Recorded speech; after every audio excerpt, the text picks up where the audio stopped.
thank King's College and Sir Oliver Letwin, Chair of the Project for Peaceful Competition, for this fruitful partnership. We would also like to thank the Institute of the America, who is collaborator in the conference. The conference will last 2 days and span across 3 different panels. The first day, today, will be dedicated to understanding both China's and the West's perspectives on sustainability and the energy transition, the challenges they face, and the first panel will run today from 9 a.m. Brazil until 10:30 Brazil time, and the opportunities that may arise from any cooperation, which will be dealt with by the second panelists. The second day will focus on Latin American perspective on these issues. Our panelists are renowned experts on the themes of sustainability, energy, and Asia, and come from a diverse range of countries. We would like to thank them very much for having accepted our invitation to participate and attend this conference. Recent events illustrate the extent to which the debate intertwining sustainability, geopolitics, and energy is crucial for the future of international relations. In November 2021, at COP26, multiple pledges and agreements required major mobilization and compromise among political agents to be achieved.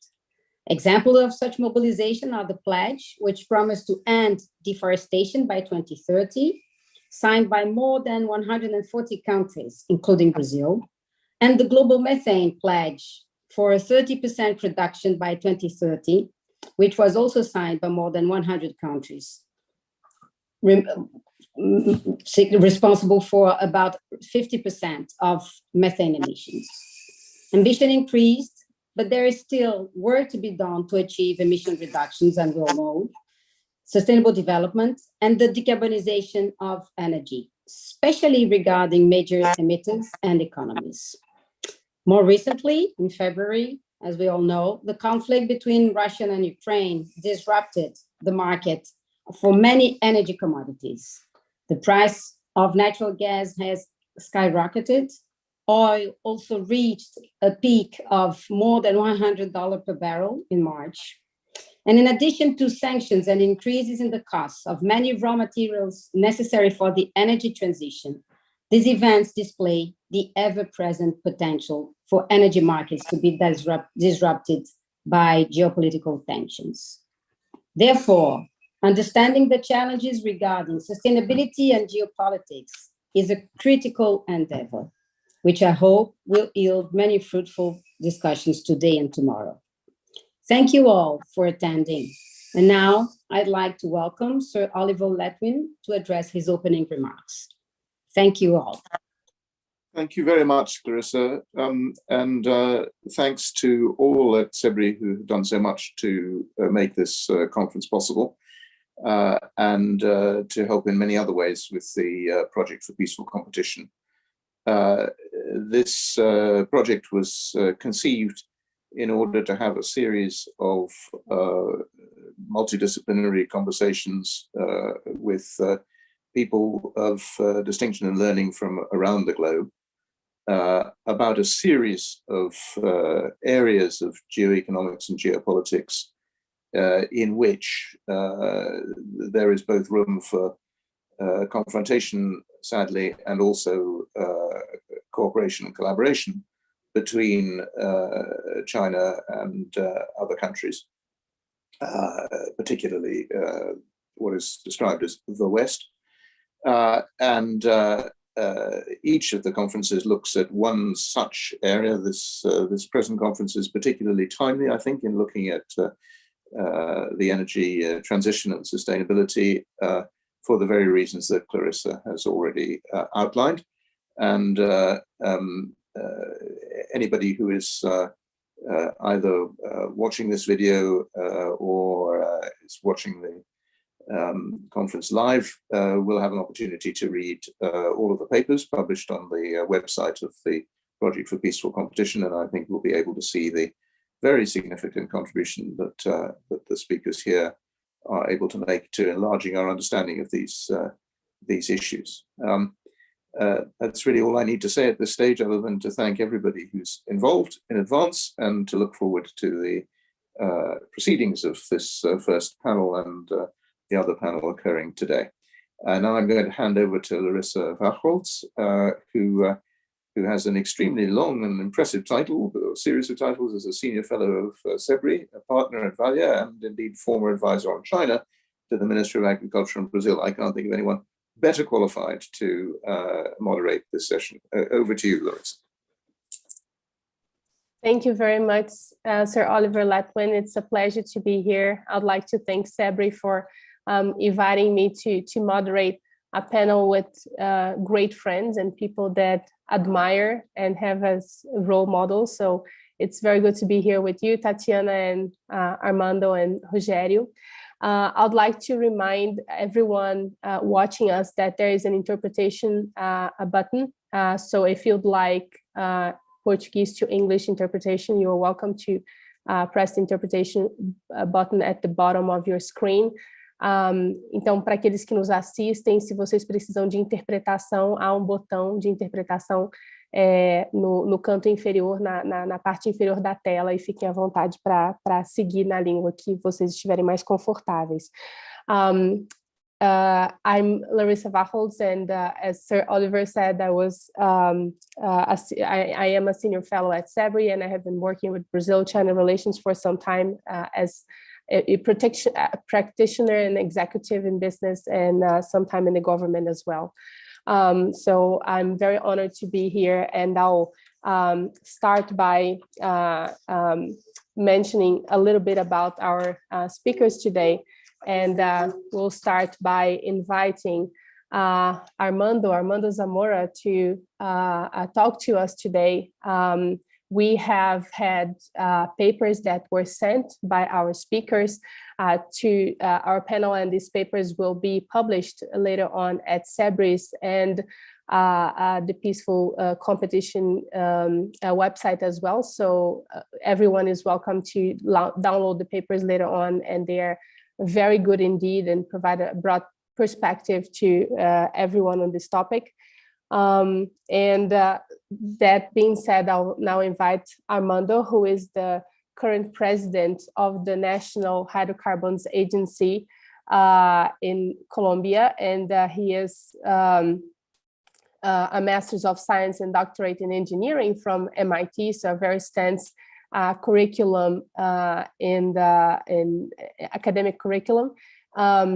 The National Hydrocarbons Agency is the regulatory authority of the hydrocarbon sector in Colombia, and in that role, Armando has been responsible for advancing a number of initiatives that allowed for a new model of concession contracts in Colombia that were deemed modern, competitive, and fair. And I made sure to mention those aspects because we know how hard it is to coordinate all of that. And he also has a lot of experience in the private sector for a number of companies as well.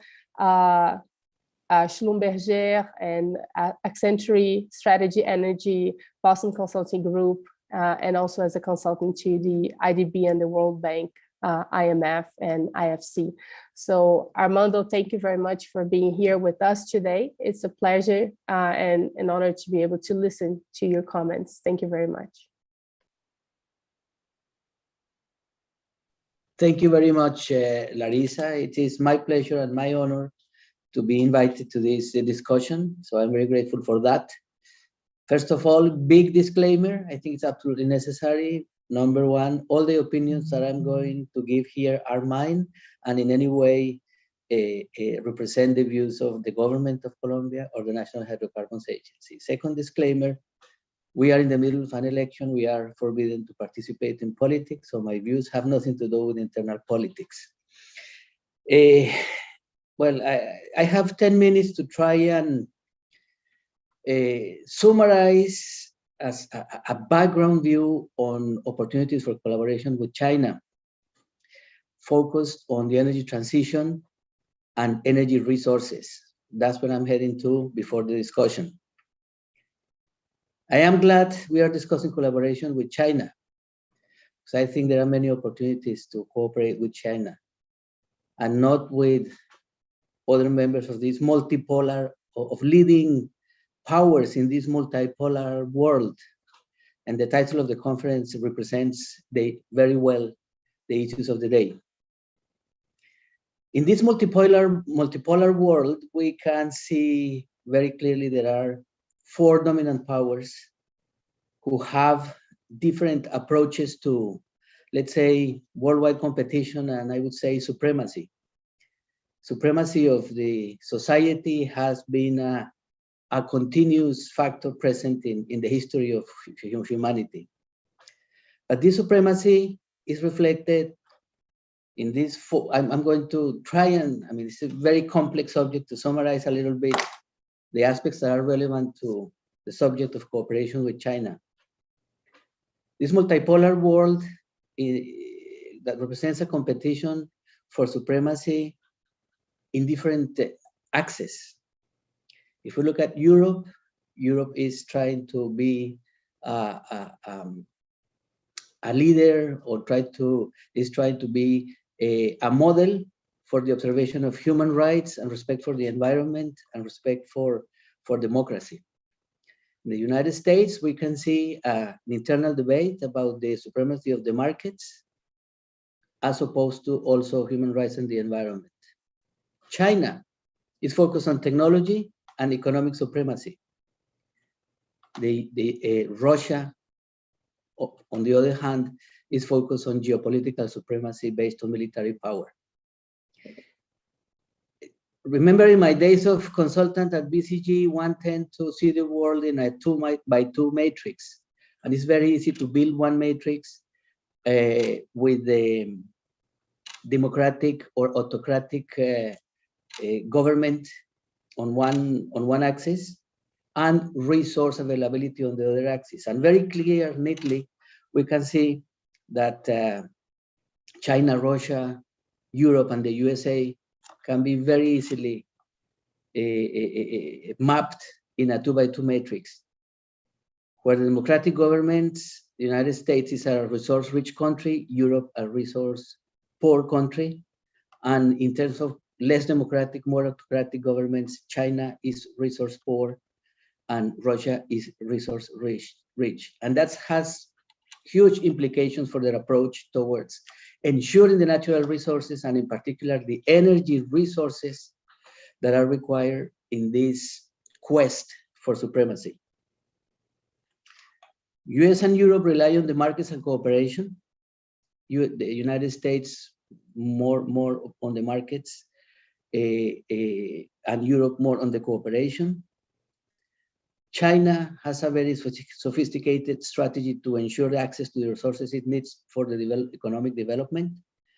And Russia, very clearly, as we have seen in the current days, is using its resources to build up its military power and to impose its supremacy on its neighbors.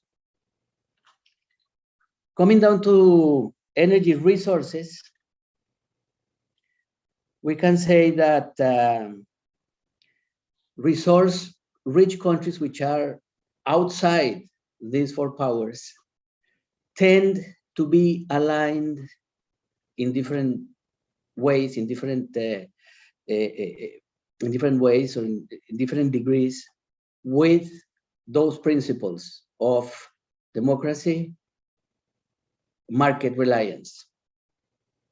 The energy transition, I think the discussion of the energy transition has been oversimplified and has imposed a very simple and uniform model on all countries on the world. Everybody will have to reduce emissions by 50% by 2050. And this is very unfair to countries that are only beginning to walk down the path of economic development, and countries that need to unlock the wealth of their natural endowment in the future. I have had the opportunity to participate in discussions with new oil and gas producing countries. And of course, the standard recipe, one size fits all, is not appropriate for them. I think this energy transition is becoming more complicated by this mix of strategies to achieve supremacies in this multipolar world. Focusing on China, and based on my experience, based on my studies and my work on energy and the energy markets, one can say that China, I've had a very interesting conversation with a high member of the political leadership in China. And basically, to summarize this very long and very detailed discussion, China is using all possible avenues to ensure access to resources. I remember him saying, we go for offshore and onshore, we go for conventional and unconventional, we go for large and small. Anyway, China, with cooperation with China, is possible in many different ways. There are, for resource-rich countries who really want to participate in the markets, who want to unlock the potential of their endowment, bilateral approaches with China, I would say, are they may be sophisticated, but they are always possible. In my experience, China seeks to adapt to the local conditions in every country, not participate in internal politics, and simply ensure access through different ways, including direct participation in exploration and development. But also I would, and this is my proposal, I would say that in this energy transition, in the middle of such complexities, in the background of the Ukraine situation today, there is a possibility to engage in a multilateral dialogue. And I have reasons to believe that China will be ready and willing to participate in a multilateral dialogue where the transition away from fossil fuels is made in an orderly way. We have three institutions that are in the middle of this transition. We have OPEC, which in itself is a cooperation mechanism to provide stability to the markets. We have the International Energy Agency, who wants to ensure security of supply for its members. And we have the more recently created International Energy Forum, which is a forum for dialogue between producing and consuming countries. And I in order to finish my introduction and give way to the discussion, I would say that a mechanism of coordination between consuming and producing countries with a system of quotas would facilitate the transition and avoid the conflicts and avoid the disorder that we are seeing these days. I give more details on my paper, and with that, I will leave my introduction for my other fellow panelists. Thank you. Thank you, Armando, for your very precise comments. I think you already set the ground for a number of interesting topics that we can later on promote in the discussion with the panelists. And I would like to highlight here your views on the international dialogue for this cooperation approach, which I think it's very interesting, and it matches with also the ideas that Tatiana has expressed in her paper, and Rogério, when he talks about the potential for increased investments into this transition into a low carbon economy. So I will now invite Tatiana to the floor. And Tatiana is a Brazilian career diplomat with over 10 years of experience in Asia. She has served and lived in Singapore, Beijing, Shanghai. We're very proud to say Tatiana is fluent in Mandarin, as was mentioned before the panel started. She is currently a consultant at the New Development Bank, NDB, in Shanghai, but was previously living in China in different positions as Petrobras, the Brazilian oil company, as chief representative in China and general manager for business development of Petrobras in Asia between 2017 and 2019. And Tatiana has also held different positions in our embassies in Beijing, Singapore, and also at the Brazilian government in Brasilia, working with foreign trade as executive secretary of COMEX, and also as special advisor to the ministers of finance and planning, among a number of other roles. Tatiana, welcome, and the floor is yours.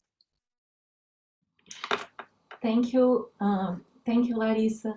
It's a pleasure to be moderated by you today, and it's a pleasure to be here with our fellow panelists and also Sir Oliver and Larissa. Can you hear me? I'm sorry. Yes? Yes, we can. But it's okay. So thank you. I'll just jump into the topic. I think that contrary to many, maybe most of my interventions, I decided to focus more maybe on the broad world political and geopolitical environment for sustainability. I haven't discussed so much in my paper technical issues of this cooperation, but I will bring some elements of it today for discussion. I just thought that some things that are maybe obvious to say are very important to be said at this point, especially with the current background of the war in Ukraine. Now we have also lockdowns in China, with also some consequences, of course, for economic growth there and around the globe, although we have to wait for the end of the year to see. But yeah, it's let's say some of our challenges have been aggravated. I think I decided to focus very much, and it was very dear to me, to try to see and on this on the very question of the panel, that how to forge cooperation between China and the West. And I just decided to go to the basics and looking at the situation. I think with more than ever peaceful competition, then it's a very it's an essential topic that we have to repeat and repeat and repeat more and more. And we, of course, we were in another situation when the project started. And I remember our first meeting also with Sir Oliver over a year ago, I think, to discuss this. So I think it was in the right direction. And my idea is that this, first of all, to forge a higher degree of cooperation between China and the West, we really need to we must have broader accepting of diversity in all its senses from both sides, right? We live now in a world where perhaps we see the value agenda growing more and more, but it's also not that easy. It was very interesting what Armando just mentioned about the matrix, 2x2 matrix, but it just seemed that if we compare to the Cold War, I mean, we did have a period where the economic agenda was really king. Now we see more and more value agenda, but it's not so clear. I think it's blurred, and it may be even, this will be with us for a long time. And not least because we do have a much more intertwined world in terms of trade, in terms of technology, investment, all these things we know. But this is also central. Accepting diversity means on all its senses, not only the different values, economic, political regimes, but if we look at the conditions like of resources, right? We may even have different challenges for resources. Maybe we're thinking of, and I understood also like resources, Armando was mentioning the basic physical resources, but also capital are resources, right? Human capital. This may change everything, and innovation may change everything. And also we're thinking more about maybe, of course, today we're talking about more energy and sustainability, but food is in there. New materials are in there. Right, so we could see a complete change in many things in the following decades. Diversity also because the endowments are very different, and also the pattern of emissions when we're talking about climate change are very different, right? So for China, over 40%, so almost half of its emissions come from the industrial sector. And China is an industrial powerhouse of the world. So this has also a lot of implications. And this goes into also the direction, I think, of what our first panelist mentioned, that is, we must have more and more, we realize after all and even after Glasgow, that we must go for implementation, right? And I think devil is in the details. So my first argument goes around, diversity.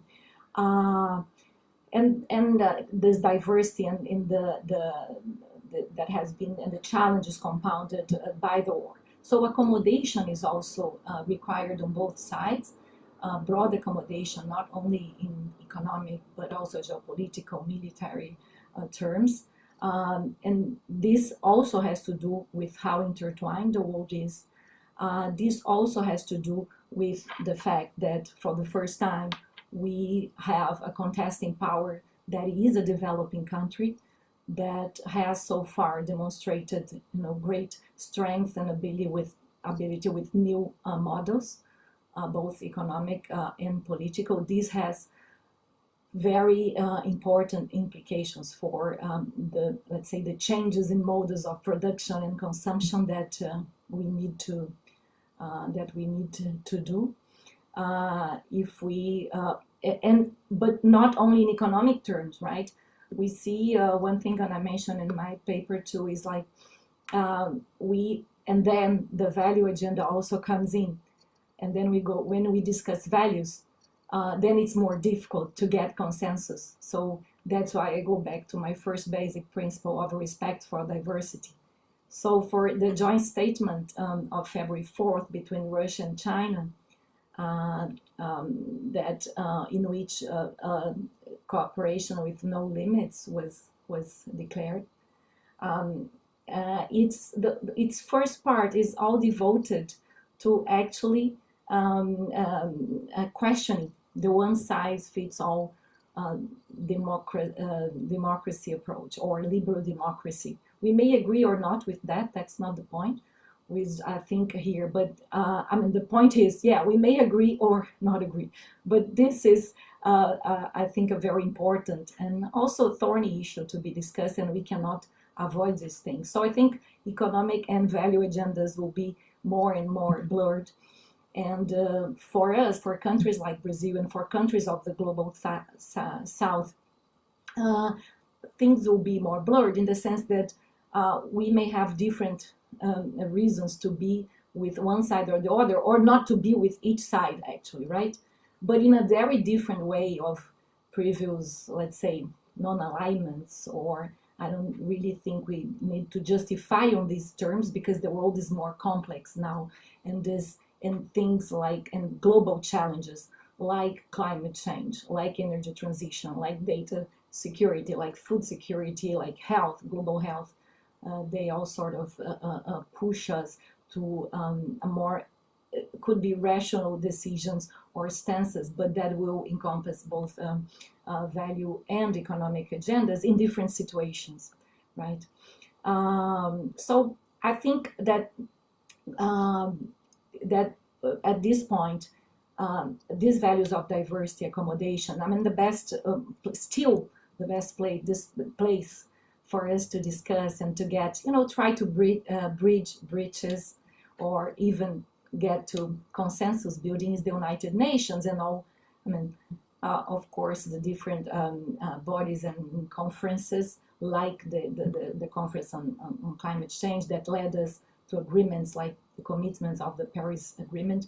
I think they show us, they give us a little bit of hope, because despite all the travails that we have been through in terms of, and the weakening of multilateralism that we have seen in many stances, be it trade, be it cooperation, against the pandemic, I think we have not fared as a global society well on that. The fact that we reached agreement on commitments like Paris and others give us more hope that they will be an answer to the current international conundrum.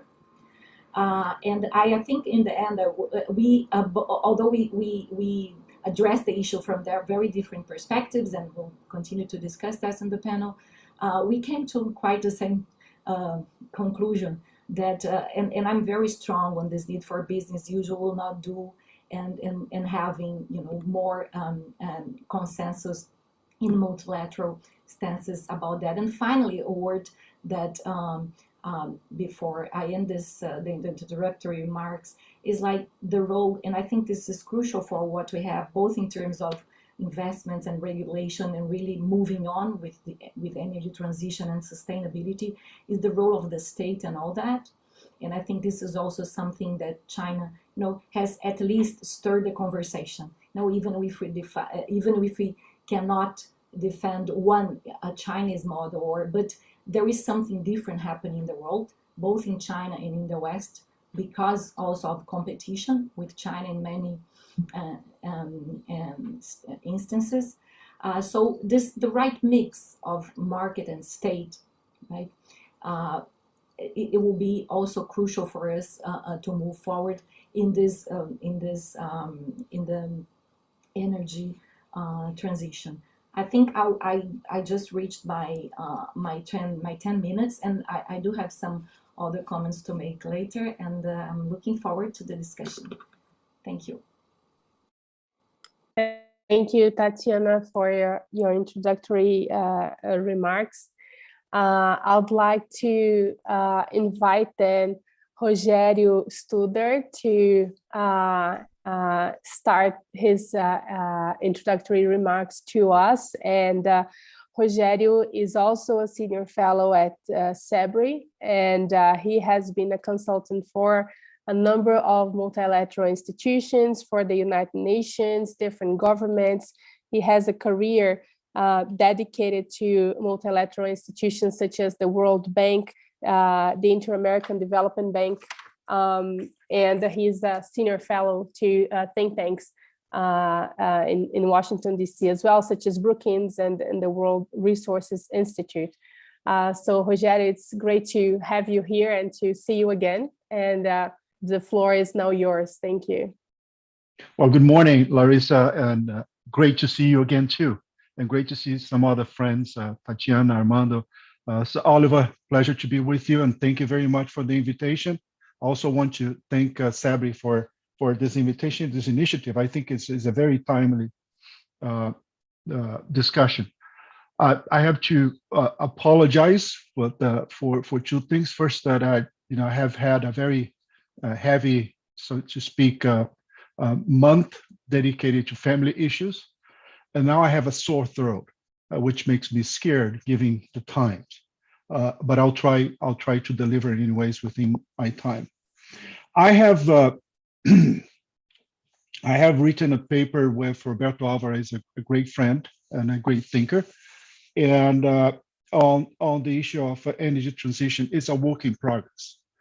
And it is in progress, and it has to be, because there are too many moving parts of this equation. So I decided to focus here in the introduction, not so much into the details that I try to disclose, or that we try to disclose in the paper, but on three certainties and three uncertainties of the issue.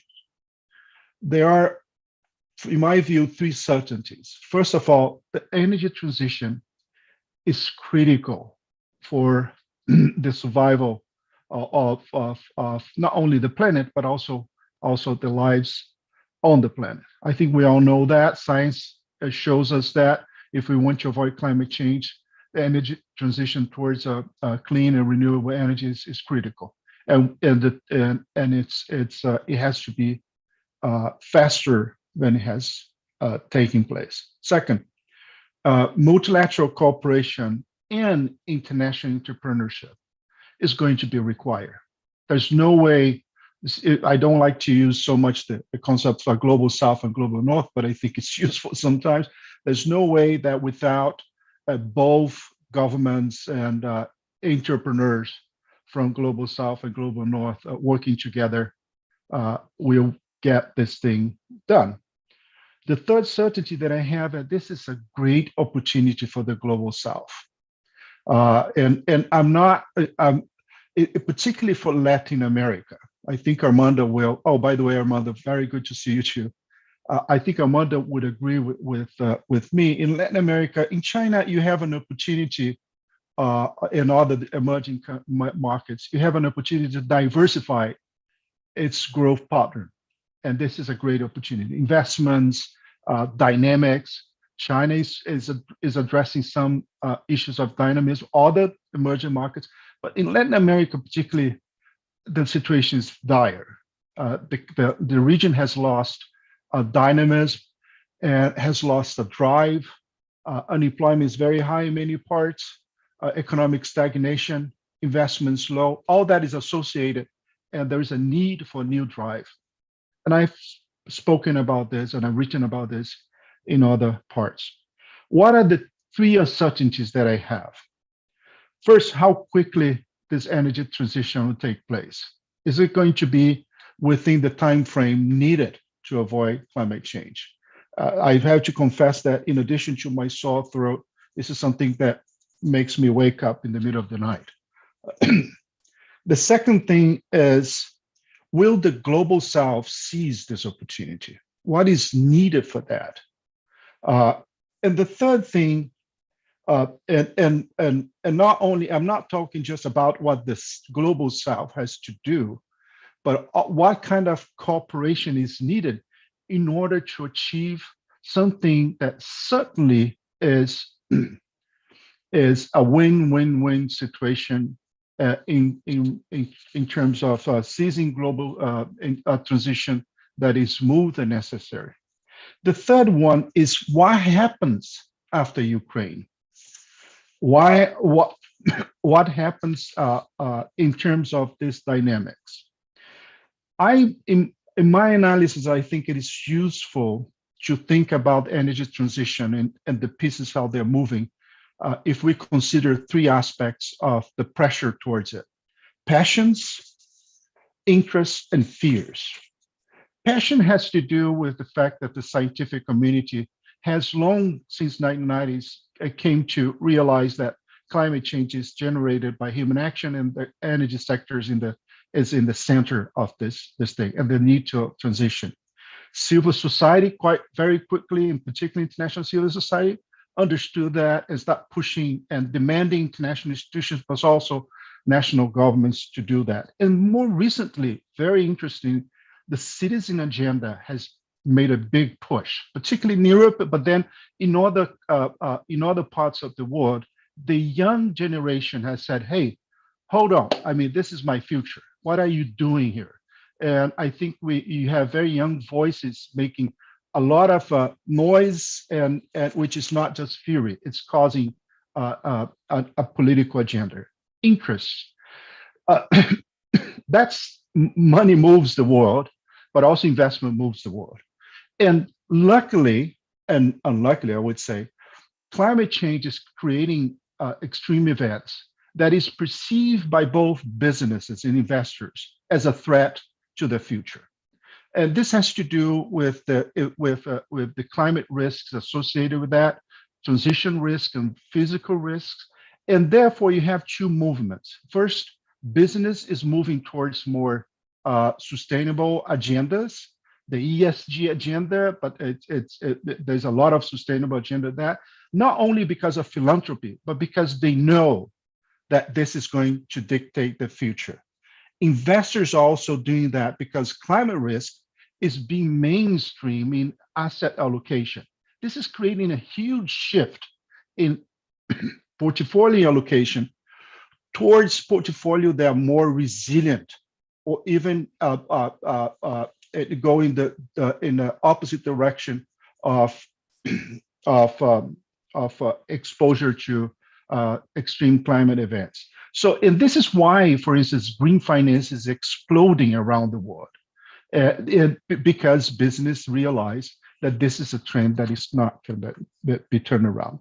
Fear has two components here. I mean, fear has led to a more nationalistic approach to energy transition in many places. It started with the nationalist movements everywhere, the lack of multilateral cooperation. And it has driven many parts of the world to take energy transition to be energy security within the boundaries. And this is what I get to Ukraine, and I only have 2 minutes to conclude that, because this is really what I want to get. Ukraine, I mean, a good friend of mine, Tatiana Prazeres, just wrote a piece, and we discussed this in the Folha de São Paulo, saying that climate is going to be the worst loser to Ukraine. I think, of course, I mean, that it's a humanitarian crisis. She knows, we all agree with that. But it's also, there's a fear among people like me, environmentalists, that this is going to affect the climate agenda. I'm a little bit more optimistic about that, because remember, the nationalist impulse was to produce energy security within the boundaries.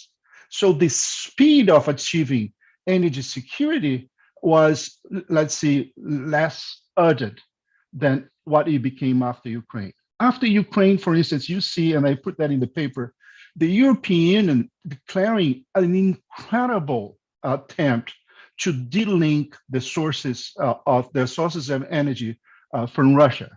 That will require an enormous amount of energy transition, but also access to sources of energy. Given that the political agenda is still very much pressured by climate change, for the reasons that I have already mentioned, that means that there will be a drive towards finding sources, international sources of renewable energy that are not the common ones. So this is where, and I want to extend my talk for just 1 minute, Larissa, if you allow me. This is where developing countries come. A lot of the global south have the resources and have the comparative advantage to produce renewable energy. I mentioned a lot, I talk a lot about green hydrogen, because I think this is something that we have to look at. But certainly producing renewables energy is going to be, in developing countries, going to be a huge avenue for opportunities. That will require a new move in terms of international cooperation. I think this is going to happen. It's going to happen because of fear that is associated with the different nationalists, energy nationalists. That will require cooperation in terms of creating the bridges to capital, creating the bridges to knowledge, creating the bridges to know-how. And I think that this is certainly going to come not only from Europe, but also from other parts such as China, but also all the United States and other parts of the world. We can discuss more of that. What is required for the global south to seize the opportunity that is going to be open? Well, first of all, it requires know-how in terms of, first of all, it requires commitment. You cannot have that kind of commitment with a Bolsonaro, for instance, in Brazil. Let's be very explicit about this, right? You have to have a vision that climate change is both an existential problem, but also an opportunity. Second, you need to know how in terms of planning, in terms of project development, aggregation of pipelines to seize the opportunities. You need entrepreneurship and coming not just from within the countries, but from abroad. And you need patient capital. I think all these requirements are out there, but it will take a lot in terms of thinking outside the box in order to seize all these opportunities. I'll stop here. Again, thank you for the invitation. So sorry for the sore throat and for taking a little bit longer than I had expected. No problem, Rogério. It was great. Thank you very much. I'd like to express solidarity to your sore throat, because I feel the same. So I know what you're going through. Now we're going to have a moment where we can have our participants on this panel exchanging views with one another. And before we start that, I would like to just bring us back to the main questions and issues that brought us to this panel. Like when this panel was created, as Tatiana said in her paper, she focused on the key questions that were raised, and I would like to show this main points again for the in terms of the first day of the conference. Like the idea today for this first day is that we show a global perspective as we're doing, like introducing different topics in terms of geopolitics, the war in Ukraine, etc. But a global perspective on comprehending China's and the West perspective. So the idea is that we have two perspectives here from China and the West. And in order to understand both, we have to empathize probably with both, understand their trajectory, interests, and how they export their culture and capital. So this is the idea for this first day of the conference. And when we look in particular into this panel, which we call the challenges, we're asking how to forge cooperation between China and the West to address the challenges of the sustainability agenda, and who will lead the necessary innovation to the energy transition to overcome social weaknesses. It seems to me that from your talks, we gathered like different ideas that show that China can be indeed an important leader in this conversation. If we're talking about the importance of peaceful competition and how to achieve peaceful competition, it seems to me that we're putting sustainability and this new energy economy in the center of this discussion. And we're saying that sustainability and a transition to a low carbon economy is one of the main topics that will probably bring the West and China to sit together and express their views and come to the conclusion that a peaceful competition might be possible. So this is a provocation to you. If this is something that resonates, is bringing the sustainability agenda to the center of this discussion, a way to promote peaceful competition. And when we think about overcoming social weaknesses, I think the three of you mentioned different aspects of it. So the international coordination that is necessary, the multilateral bodies that are available. Armando gave us some details on potential solutions, quotas. And I also would like to raise one point, which is the total cost of all that. Inflation, for instance, like how can we address the specific topics that will arise from this challenge, and what role can China have on that? So this is just some overall comments that I'd like to raise concerning the panel today, and I'd like to hear you a little bit more on these different perspectives, and later on we can maybe provoke you with specific questions, but I'd like to get first your comments on these different aspects.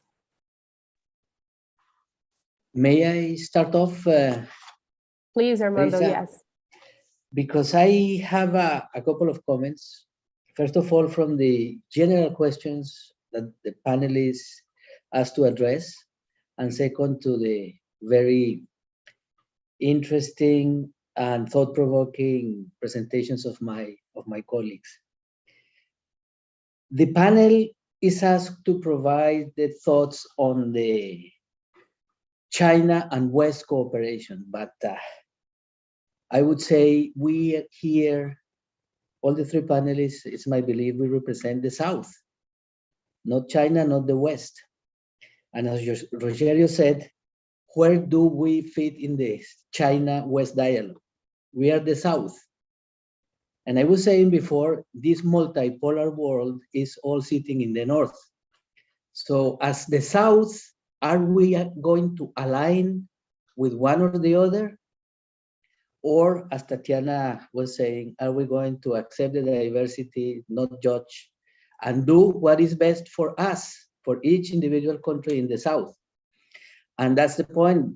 In order to profit from this opportunity that Rogerio is identifying, perhaps we should be a little bit blind to the supremacy contest in the North and see what is best for us. But that has some ethical connotations, because we are, at least I think the countries that we all the panelists are aware of the implications on the environment of this energy transition and this energy conflict, I would say, and of the implications of human rights and social development. So we in the South, we need to think independently of the China-West relationship. We maybe are a bridge. We are a bridge to cooperation because we are rich in resources. There is indeed an opportunity.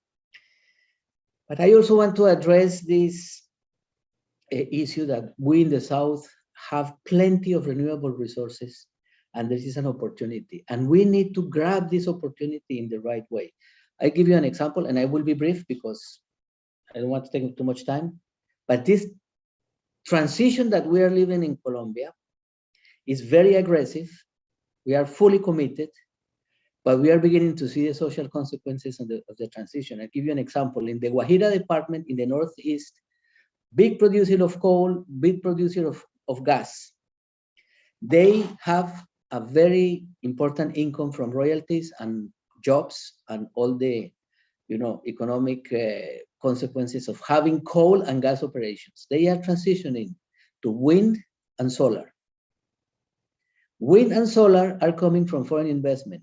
Once the investment is there, they create very little jobs. They don't pay royalties. And this department and this society is transitioning from a department that is rich in income from traditional energies to a drought of income from renewable energies. How are we going to replace the income of those societies that is distributed in health and education, in subsidies for energy consumption? So we need also to establish the basis for a just transition of energy and a role as the South in this China-West cooperation. May I pop in? Yeah. Yes, please go ahead. I think both Rogério and Tatiana have comments, so please go on.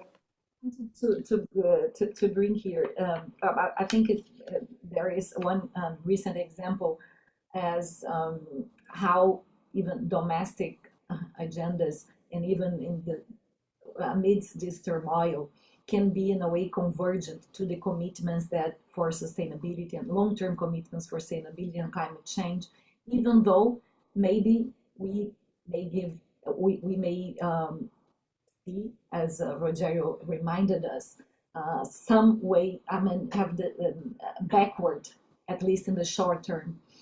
But then we need to, really address the issue and see if, the direction, the broad direction is still there. China just launched in the end of March its 5-year energy plan, right, where it reaffirms all the commitments in terms of carbon peak by 2030, carbon neutrality by 2060.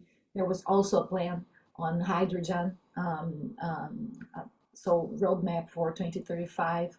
But it's true, as many analysts pointed out, they are more realistic about the use maybe of even coal as a necessary transition, right, for that, given the abundance of coal that they have, and even given the commitments like not to finance plants, coal power plants outside. So I think that the expression that was used is that the importance of the clean and efficient use of coal. This is one. So it really tells us, hey, maybe here we are not going, so fast as we expected before. And I think this very much goes, I'm not defending it or not, but just say that this more or less goes in the direction of what Armando pointed out, right? That sometimes, it's a way of trying to deal with your own resources. I think, of course, when the world looks at China, big emitter, then it's very different from a smaller country. So this is, of course, one thorny issue. But and also very much, I mean, the focus on accelerating the development of modern energy system. We know that China, I think they foresee that coal would account only for 5% of their energy matrix in 2060. And for the power sector, I think almost over 2/3 would come from wind and solar. I think there is, so there are major changes, and this is continuing, right? So I'm not sure. I'm not saying that. I mean, who will lead? I don't believe so much. Like another example. I mean, just one country, or I think different countries could lead in different technologies. I think there was recently China announced that some projects are producing fuel, gasoline from carbon dioxide with hydrogenation of carbon dioxide. This is happening in China, but it's also happening elsewhere in Europe. And so this could be a complete change. I think we also must ask ourselves in this transition, and I would very much, I think it will be interesting also to listen to Armando on this, the quota and what he foresees for medium and long term. But it's clear that everything is happening so fast. And we say that when we have the resources, if we look, you know, in hindsight, resources are good up to some point, right? They don't mean so much. You can have resources and still have a non-sustainable society, with very high degrees of inequality. So we are talking about, I think it's true, Global South has resources both in terms of food and energy, with food and energy potential, and also minerals, but that doesn't tell us much. So unless we take the matters, in our own hands in terms of having consistent plans, how to address that with whichever mix of market and state that we want in each different country. But unless we have more consistent plans whereby we really give the right incentives to the private sector, which, by the way, is expected to, I think, by the last estimates, to bring at least 70% of all the financing for, the green transition should come from the private sector. So, I mean, although for now we are not there, we are very far, and although we have seen momentum in Glasgow, unless we really have regulations in place, and we also have smart investments and efficient investments by the state, which is possible, then we won't have all this cooperation. But I think there is, when we look at what China is doing, and like was said before, there is, in Rogerio's paper too, there is ample space for cooperation in different technologies. But we also cannot, I think, be too complacent about we have the resources. I think the resources must be, a good plan, good regulations in place, and it has to be fast. I'll stop here. Thank you, Tatiana. Rogério, I believe you also have some comments, so please feel free. My throat is saying, don't do that. My brain is saying, you're crazy. My heart is saying, go ahead for it, because this is a very interesting conversation. I'll try to be to address some of the important issues that you have addressed. Lisa, I think you talked about leadership. What I see, first of all, I agree with Armando. We should not look at who is going to be leading this process, but in the peaceful competition that is being generated by very fast-moving pieces. And I put that in the paper. I mean, in Europe, the desire to seek access to immediately to different sources of energy, and the pressure for that to be clean. So that is going to drive some intent, at least, to cooperate, but also is going to drive entrepreneurship to places where that can land and can lead to results immediately. Just to give an example, Brazil has plenty of access to gas that is not the 2GLP that is being burned in the industries, because it doesn't have the pipelines to get the GOT to the ports. I can start, if we start here, we won't end. There's so many short-term, low-hanging fruits that are out there that could be done, that could be seized. So if you look at the United States, for instance, they have an issue.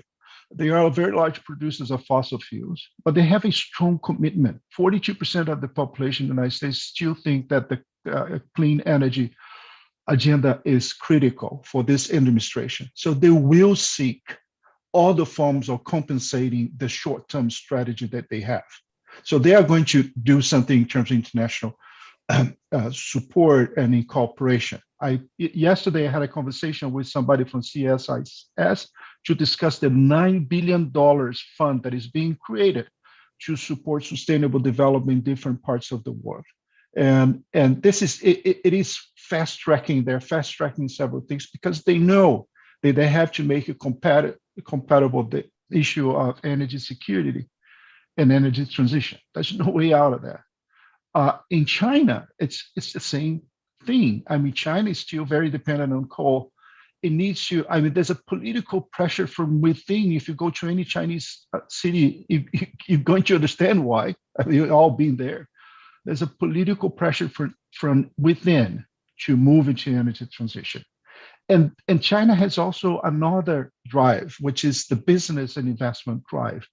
It is opening through its green technology sectors. It's open and sustainable infrastructure capacities. It's opening business possibilities when China is addressing issues of dynamism. So we should not think about leadership.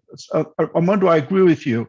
We have to look at all that. I mean, the South should, like I said, how can we benefit now from this opportunity and make a contribution, a significant contribution? Armando, I think what you mentioned about Colombia, I mean, I did some work in Colombia recently on the energy transition in Colombia. The challenges are incredible, but the possibilities are also incredible for many things. First, the commitment of several governments of the population, but also the capacities. And this is, I go to Rosita, to Tatiana. Tatiana, I agree with you. It's not just resources, natural resources. Remember, particularly in Latin America, you have a lot of capabilities. You have capabilities, and Colombia is an incredible example. The government capabilities, the private sector capabilities, and the education level allows for very quick transformation of an intent into plans. You need to change the vision in some cases, not so much in Colombia. But you need to do more planning. You need to open the door for this international competition. Well, I'll stop here. I'm sorry, my throat is saying don't go ahead. But I just want to say that I am at the same time worried about what is happening now. But even after Ukraine, even though it's a humanitarian disaster, I think that you may have another impulse, and we have to be open to using that as a win-win, peaceful competition, as stated in the seminar title. So I'll stop here, and I want to continue the conversation.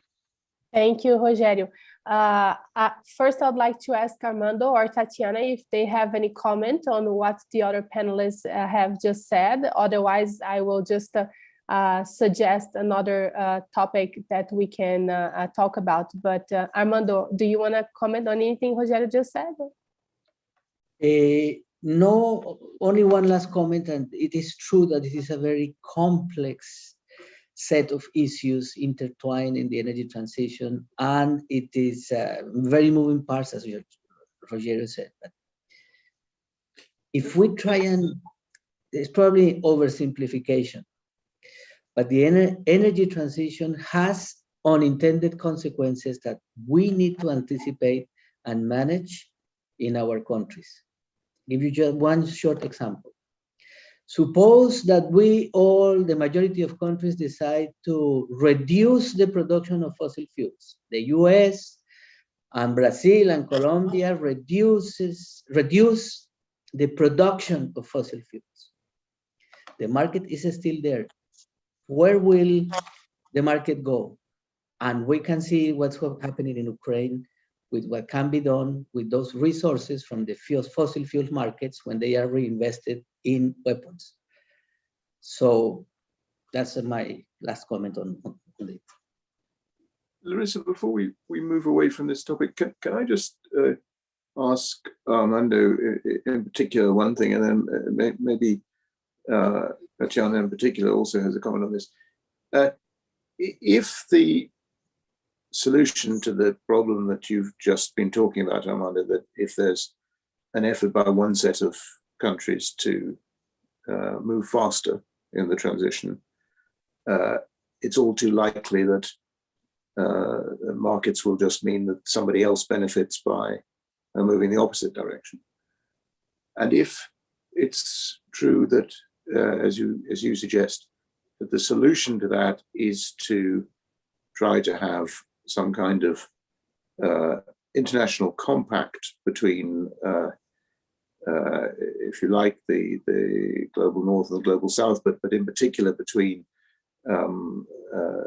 producers and consumers, net producers, net consumers of energy. If that's true, if solo action won't work, and what is needed is a new set of quotas and compacts going well beyond, therefore, Paris or Glasgow, or anywhere we've got to since Kyoto.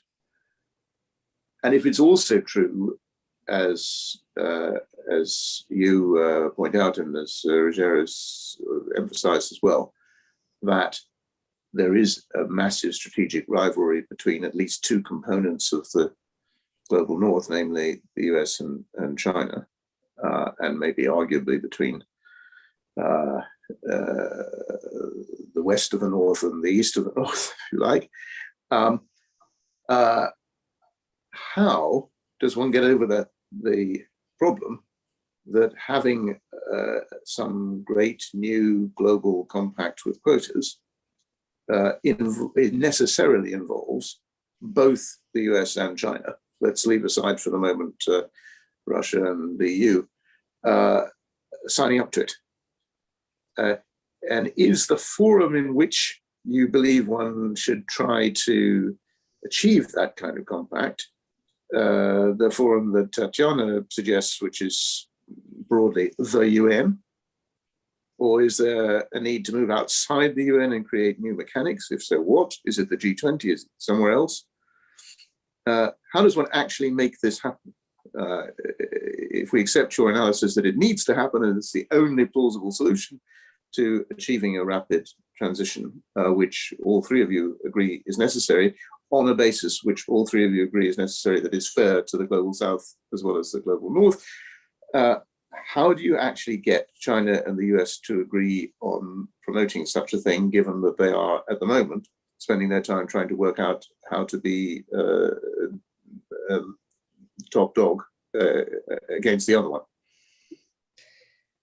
Well, I suggest in my paper that those are issues that are precisely the matter for discussion in the International Energy Forum.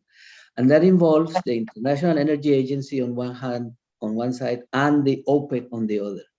That's the forum I think is most appropriate to discussing the details of such a proposition, which is like, I mean, in terms of geopolitics, is the proposition of going to Mars or going to the moon.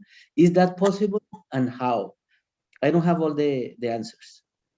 This is just a principle of cooperation for a managed transition with the huge implications that the transition has for fossil fuel markets, which are still dominant and will continue to be dominant in 2050, and is squeezing out the market and creating conflict, geopolitical conflict in the world.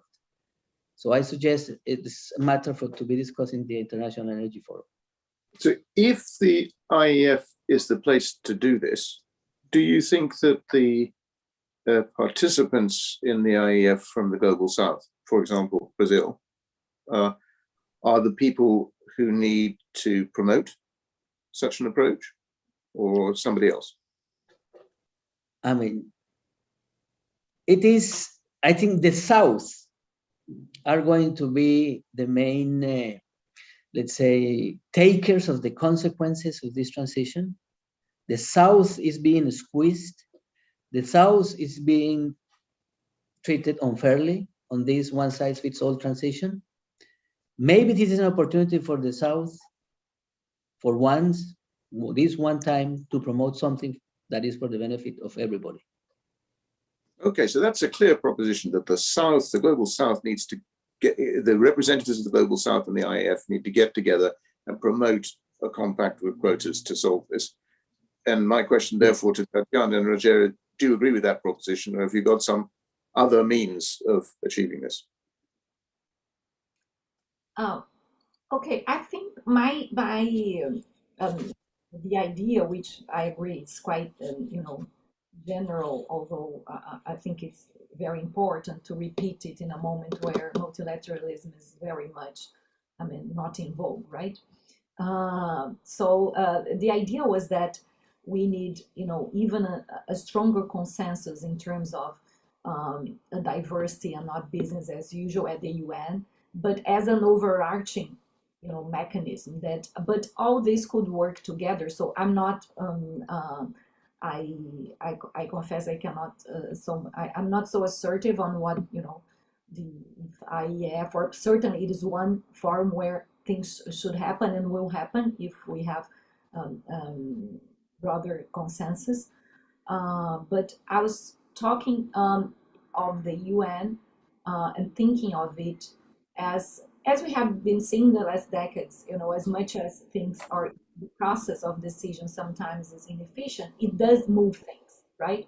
And is moving, and up to now is moving. Even like the whole ESG and finance agenda in the world.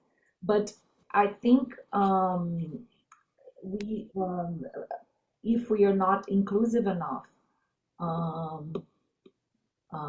let's say in part of the exercise, we risk just repeating, mistakes of the past. And because the consequences, especially for of climate change and of us not reaching sustainable development goals, will be even most felt in the global South, even though sometimes it's not in all of there that you have, the largest, emissions for all countries. I think we need to. I think we need to move in this direction. I wanted to mention one, for example, the issue of. I go back again to this important understanding on, in discussion in different fora about, what is really the goal, for example, for the state.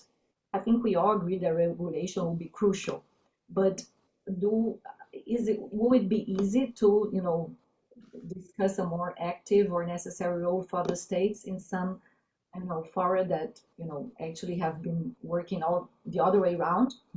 I'm not so sure. So I think if the UN can push some things, let's say to open the box, I think this is always very helpful.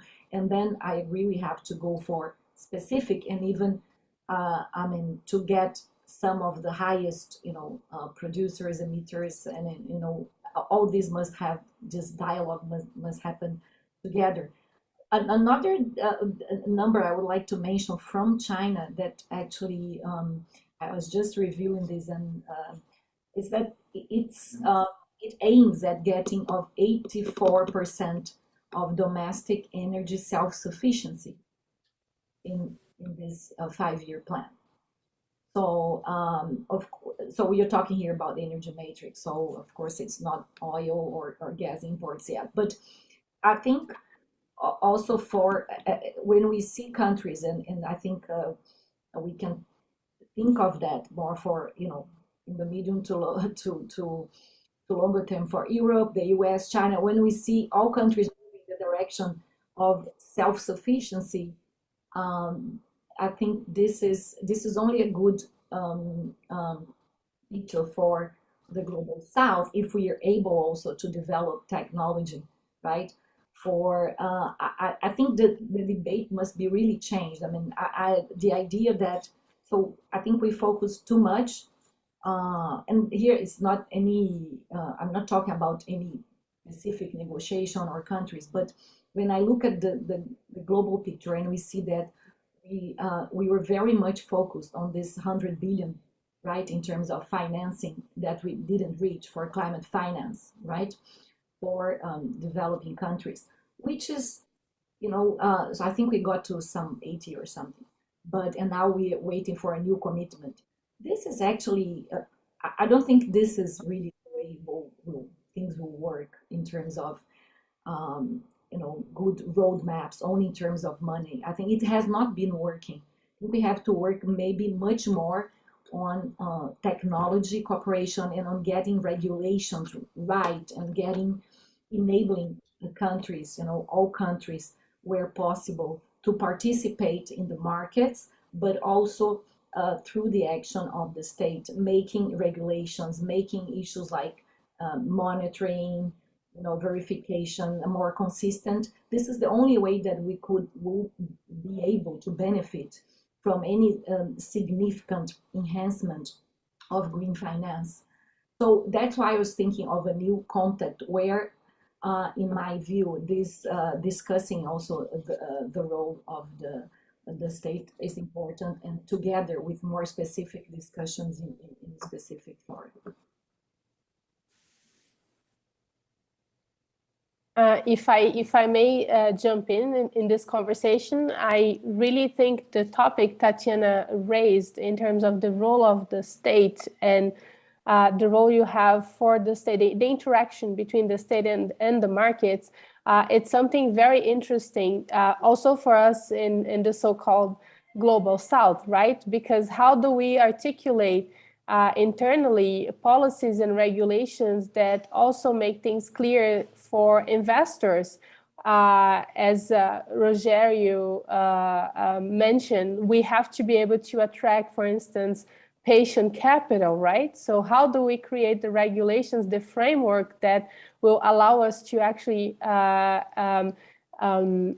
benefit from these conditions that are given to us, such as resources? And it seems to me that China has also something to show in terms of the role of the state in that regard.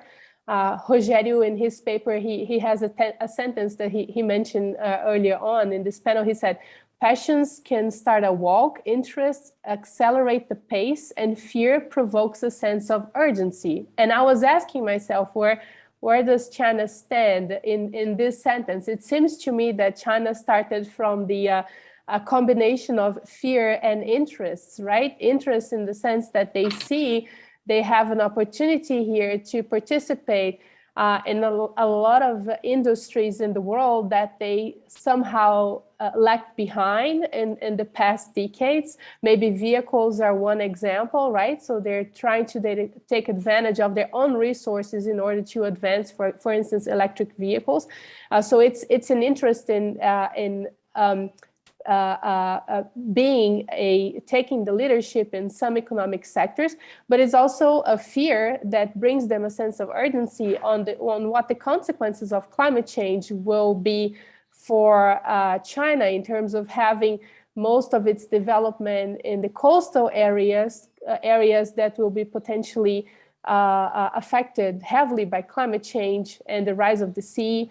A major change in how China produces food, and Tatiana mentioned food a number of times, and food is very important. Inflation in food prices is a big challenge. So we still have 10 minutes in our panel, and if possible, I'd like to hear some more comments, more remarks of Rogério and Armando on what role the state should have.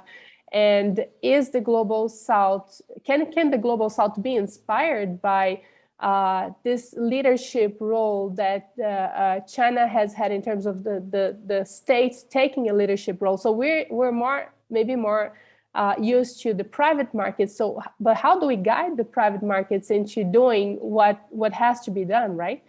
And you can maybe make a mix of some comments on this line and also some final remarks, maybe, since we still have 10 minutes to go, and then we'll start panel number 2. Thank you. Well, let me have a take here. So Oliver, I was counting. I worked for 23 years in multilateral institutions, 8 in the UN, 7 in the IDB, 7 at the World Bank. So I have a tendency. May I say it's surprising you look so young. That's because the sore throat, so I cannot scream too much. But no, thank you. That's so kind of you to say that. But so I have a tendency to think that global commons and global challenges have to be addressed through global action. And I have a tendency to think that international cooperation has to be done through multilateral fora. I don't see that happening soon. I think that we're in a state of multilateralism that is really very difficult, very challenging. Nevertheless, I'm still hopeful. Why? And this is something that Larissa has mentioned, Tatiana has mentioned, Armando has mentioned. There are push forces towards change, not just from treaties, from governments, but also from interests. And Larissa mentioned that interests, both nationals, but also private sector interests. And what you need to do, the global South, and Armando, I think I'd like to take that home to you, is to use that and create the pull forces. And I go to the role of the state and the leadership nationally. To do that, first you have to have a vision and commitment that is very clear. We want to go in this direction. This is the first thing. States, governments are elected to give that kind of leadership. Unfortunately, some of the leadership, and that's not related to Colombia, but for instance, I'll take it back to Brazil and also to Mexico, have been climate deniers, and therefore they have generated no climate agenda. They have generated no capacity to create the pipelines to bring entrepreneurship into this, to provoke the private sector to present solutions, but also to seize opportunities. So the role of the state will first be, give a vision. What is the country going to do? How is it going to address, the questions that Armando had to say? Well, we need to transition, because in Colombia, if you do not transition, you're going to end up with stranded assets. That's the reality. But we need to transition in a way that is going to benefit our people. I mean, one way, for instance, is to create an energy sector overall strategy, where you use, for instance, the revenues from fossil fuels, part of the revenues, and part of international aid to be used as patient capital, but also as resource capabilities to make a transition to cleaner energy that can be provided to the world. And that's why I think you mix this kind of thing. It is a challenge. It's not easy.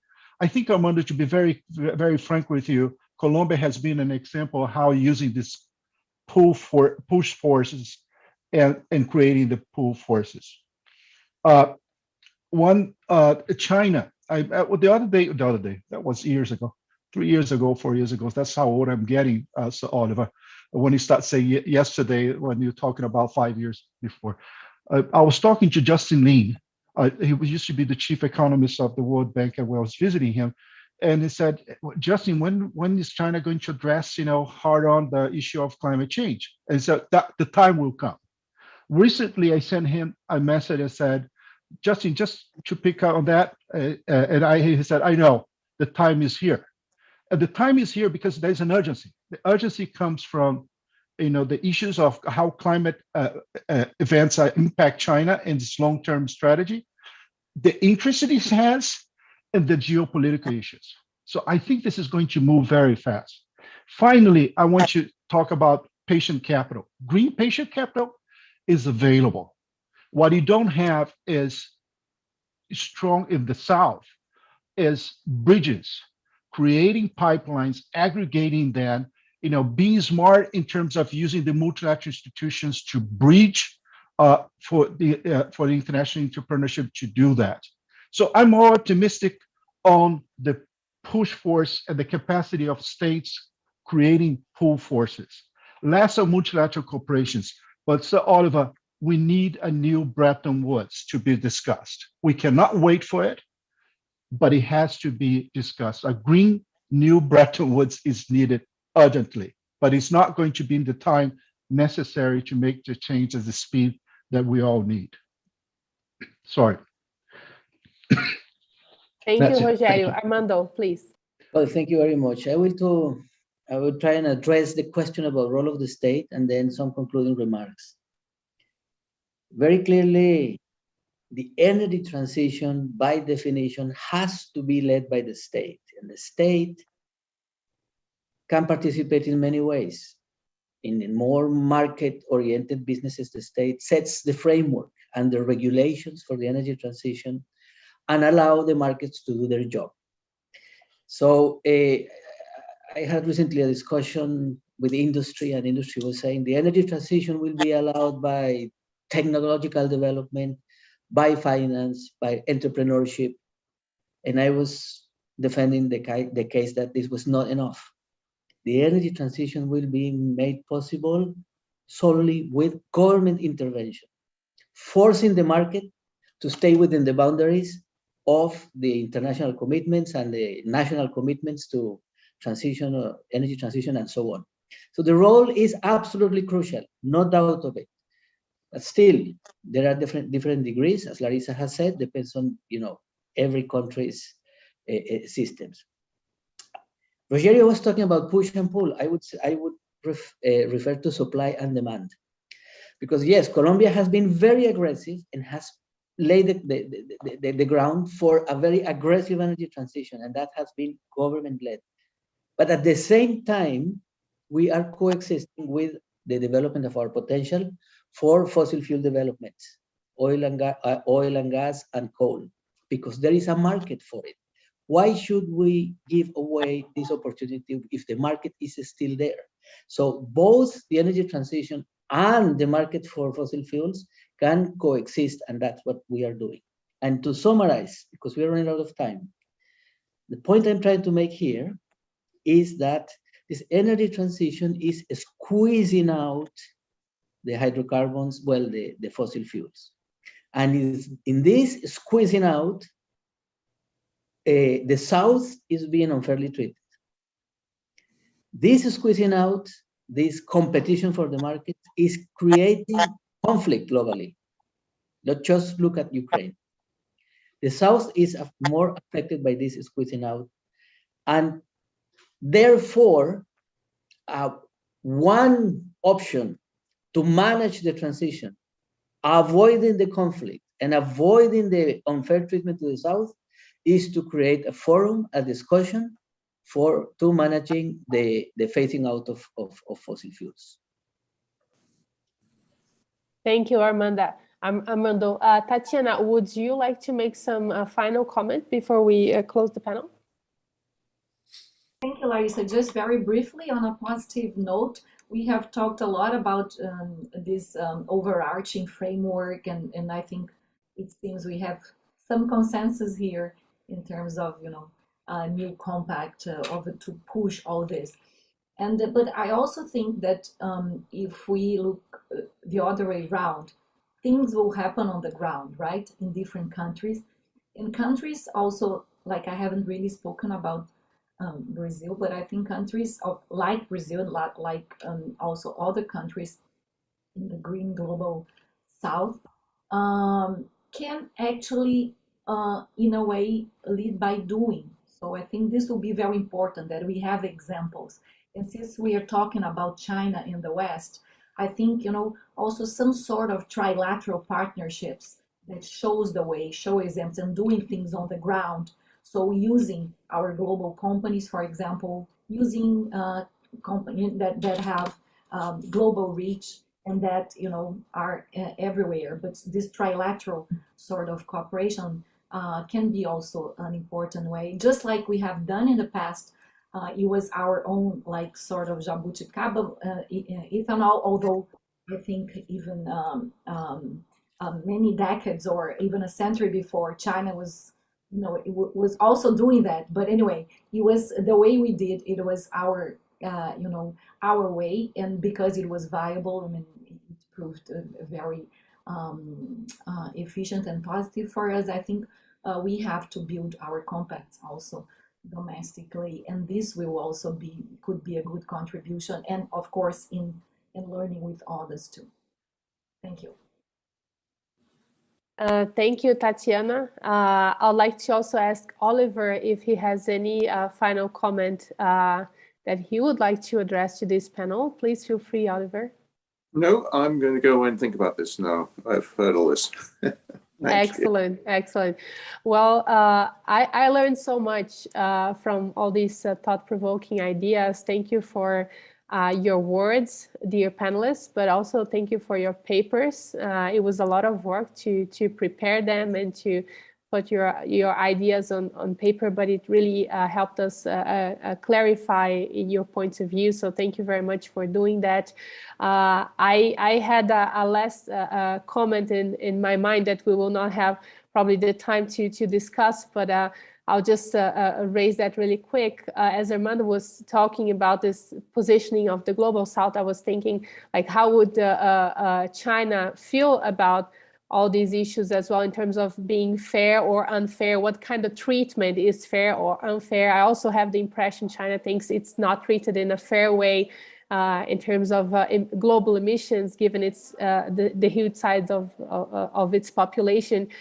So I wonder if we would have what side would also China pick in this discussion, because I think they also have some comments about how they feel treated by the rest of the world in this discussion, and some initiatives in terms of fostering and investing, financing this kind of renewable infrastructure and sustainable infrastructure for the future.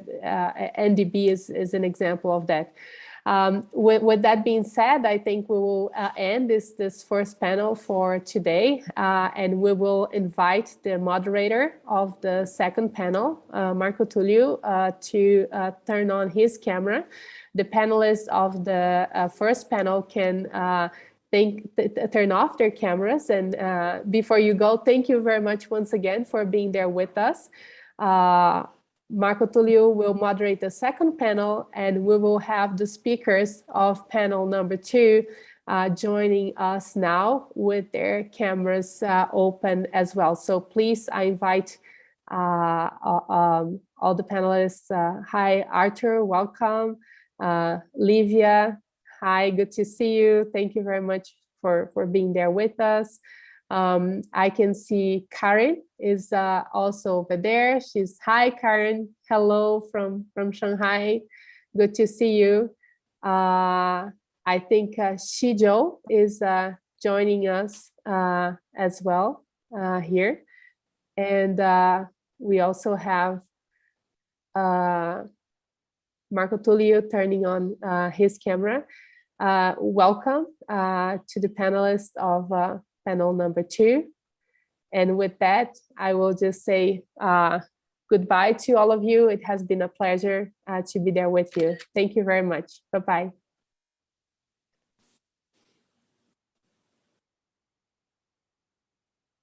Marco, do you need to turn your mic on?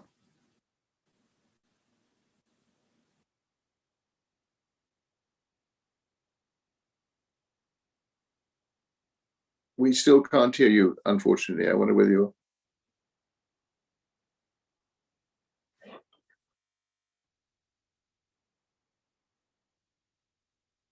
I think Marco Tullio is having some technical issue here. No, we still can't hear you, unfortunately. We can see your lips moving.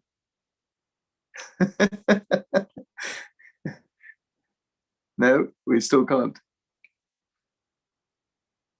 I wonder whether it's worth moving out and coming back in, or...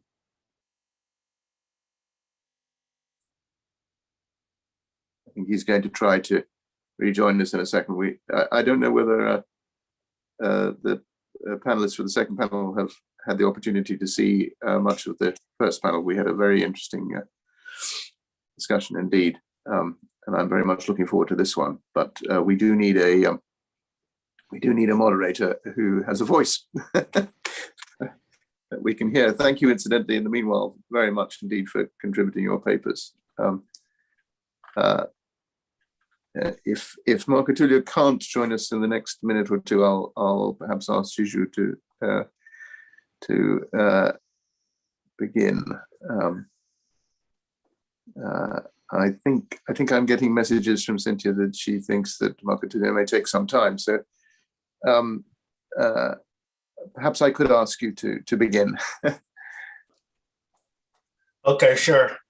Thanks, everybody, and thank you for the opportunity to join this great panel at these unprecedented times. My name is Shijo. I'm joining from S&P Global in our Commodity Insights and Gas and Power Climate Solutions business.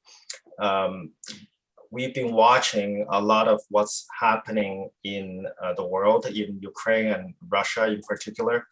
And we're seeing some big changes, not just in energy supply and demand, but also on how energy security and climate change are coming together to really affect some major changes to how supply and demand and global collaboration is working. I think there's a few things I think I would put forward as part of this discussion and then share with other panelists and those in attendance. One is that we are seeing energy security and decarbonization efforts are becoming more aligned in terms of the long-term outcomes for low carbon energy. Obviously, some of the short-term disruptions like fossil fuel prices and these record prices as well as shortages in some countries are making many people scramble for current supply, which is mostly fossil fuel based. But beyond that, we're seeing a lot more focus on clean energy, especially with high fossil fuel prices generally can drive alternative energy investment. And then the second component of this is really the urgent need for technology development in some critical sectors. And this is highlighted in the European Repower EU plan, where a lot of the 2040, 2050 clean energy plans, very ambitious plans, have been brought forward to say 2030. And that requires a lot of the technologies that are not yet commercially mature to be scaled and to be actually commercialized much faster. So these includes things like energy storage, like green hydrogen, and, carbon capture and storage. But these are all areas where we believe that global collaboration would be very important. And obviously there's space for competition that could drive innovation as well. But certainly the kinds of collaboration and cross-company, cross-country collaboration that have helped reduce the cost of solar and wind technologies and EV technologies of the past 20 years can certainly also be used. Those kinds of models can be used for these new technologies that are urgently needed as well. The third component is really about clean energy supply chains that also require a lot of cross-national collaboration. And of course, China plays a very important part in all of these. We are looking at a doubling of wind and solar capacity over the next 8 years before 2030, essentially. And that would require a lot more wind and solar and battery manufacturing capacity. And that also means that the entire supply chain of making all of the equipment from mineral extraction and fabrication to the equipment in manufacturing and transportation of these 150-meter turbine blades across landscapes and across waters need to follow. And the supply chain is already stressed today. And there are a lot more discussions now about how to fortify this supply chain, not just having the capacity to produce everything, but also having, for example, geographic diversity to make sure that it can withstand any external shocks. And China playing a very important role in this today. This also means that there's room for China to also play a very good sort of vanguard role in making sure that this supply chain is secure. And we're already seeing some Chinese company moving supply chains abroad in many ways and closer to demand centers, for example, Southeast Asia, that will be needing a lot of this new equipment because of their energy demand potential. And countries will have to work together to make sure that this is a very resilient supply chain. The fourth component of this is related to the infrastructure requirements of clean energy. And in particular, there are two elements that are worth mentioning. One is the power transmission infrastructure that's required to first meet the new demand of emerging countries. And secondly, to also connect a lot of the new renewables to markets in many countries around the world, including developed markets. And building this infrastructure is not easy. It requires capital, it requires technical and operational know-how. And for many countries that are pioneering some of these technologies, it's very important for them to play along and share those experiences. You know, the size of the emerging markets will be quite significant when we think about the weight of some of the regions. In our outlook, for example, the primary energy consumption of the 10 countries of Southeast Asia will be roughly equal to the entire EU by 2050. And think about the kind of infrastructure requirements that are just needed for the wires, for the pipes to come in, the scale of the investment and the construction will be quite mind-boggling. Another type of infrastructure is also an emerging one that would require technology collaboration, that's with hydrogen. And Europe is currently championing this. And obviously there could be room for Europe, China, US, etc., to work together to make sure that we have common standards, that there's a very smooth regulatory structure, harmonized structure to make sure that these pipelines are built in an orderly manner. And lastly is really about making all of this collaboration work. Multilateralism, which is the theme of this conference, is more important than ever in many ways. There's, of course, always the risk of major powers forcing everybody into opposing camps, which is really what we're starting to see with the rising tensions between the United States and China. But as I mentioned before, the economic weight, the energy demand potential of many of the emerging markets in the world, in Asia, in Latin America, in Africa, also mean that they have much bigger voice in global affairs. And this multipolar world would probably also help in making sure that everybody have equal voice in this and not having to take sides in this US-China rivalry and potentially maybe even moderate some of these tensions as everybody seek the common goal of decarbonization. So those are some of my beginning thoughts. Thank you.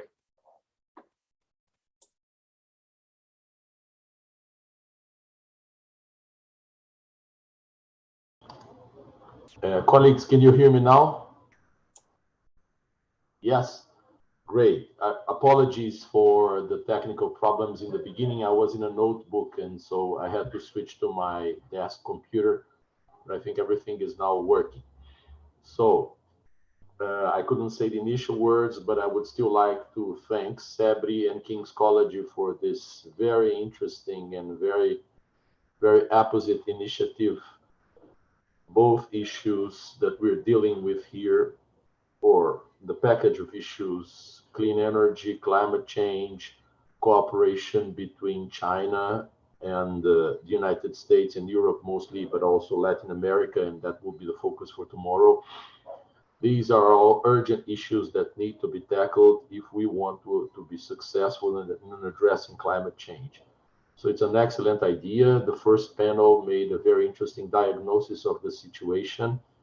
And we are here now to talk about opportunities and solutions. And we've had already a very interesting first speech by CJO Zhou, which presented us with a market perspective with all his experience in Standard & Poor's. And this was a very good start for our discussions. And now I would like to invite the other participant, Karen Vasquez, which I think will also bring to bear very interesting insights to our conversation. Karen is also in a very good position to build bridges, as she holds positions in leading universities both in China and in India, and also being a Brazilian, know very well our own reality, and she has also even contributed to plans for 2030 targets in Brazil in addressing clean energy and climate change. And she has also recently published a book about the consequences of China's policies in this domain to global markets. So I think we have a very interesting set of people here, and I would like to pass the floor then to Kari, please. Thank you very much, Marco. Can I just confirm if you can hear me well, because my connection is a little bit unstable here in Shanghai. You hear me well? Yes, we can hear you perfectly well. Thanks. Okay, thank you. Thank you very much. So thanks, CEBRI and King's College for the invitation to this very well-organized and qualified debate on a topic that it's urgent and especially the need to build positive agendas these days. And I'll briefly talk about two aspects. The first one is the effects of China's decarbonization on world energy markets, and what could be some of the opportunities for international cooperation in support for global energy transition. And of course, looking a little bit into Brazil and China cooperation, and also building on the brilliant reflections we've heard in the first panel, and also by CJO Zhou presentation. But before I elaborate on these points, I would like to briefly introduce some of the key elements of China's energy transition. You certainly remember Xi Jinping's pledge in 2020 for China to hit peak carbon dioxide emissions before 2030 and to achieve carbon neutrality by 2060. And also how this announcement was received with a lot of euphoria and also skepticism outside China, and in particular in the West. And euphoria because a commitment of this magnitude, and also considering the role of China in global emissions, accounting for nearly 30% of world's emissions, it's a very much anticipated step towards a narrow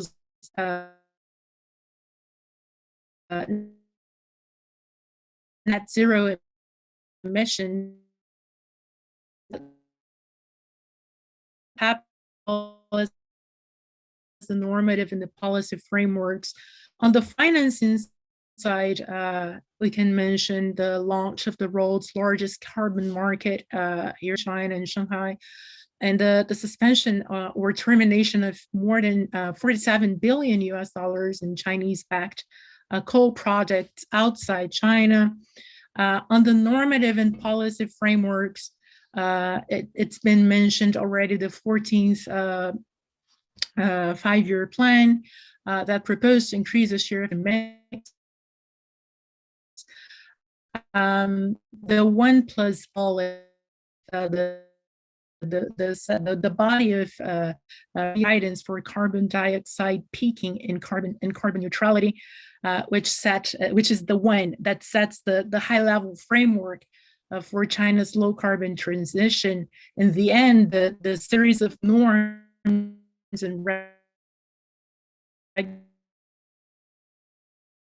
regulations that follow work concrete measure China. As Tatiana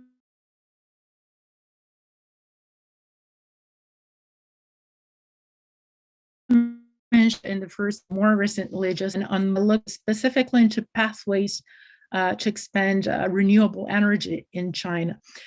But beyond, on the other side of this euphoria and all the infrastructure that was put in place, there was this commitment.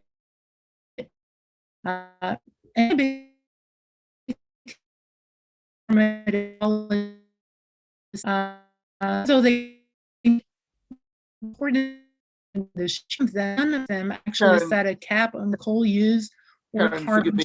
Yes, We're losing you from time to time, I think, because of your connection. Do you think it might make sense to turn the video off and try? We might then be able to hear the important things you're saying. okay. Thanks. Yes. Great. That sounds better already. I hope there are fewer interruptions. Yeah, thank you very much, Sir Oliver. So I was talking about the skepticism and the important progress, raising the importance of renewable energy in China and the future of this, and the path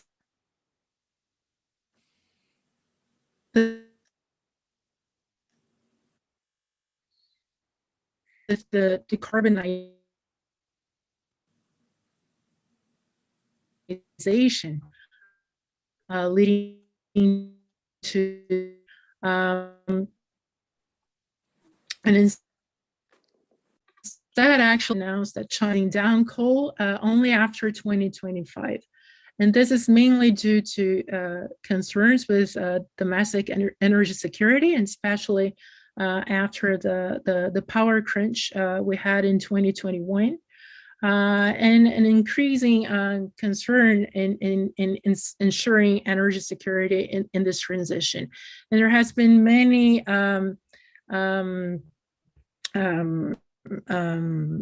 instances by top leaders in China talking about and utterly to ensure this energy security throughout the process. And of course, the geopolitics aspect arising from the war in Ukraine and the current shifts in EU policies, which I tend to agree with Rogério, that are very much my perspective short term. I also believe that we should see a turnaround in energy policy in the medium, long term, as transition is deeply rooted in policies and institutions in the EU. So moving to my second point, what are some of the effects of China's decarbonization on energy markets?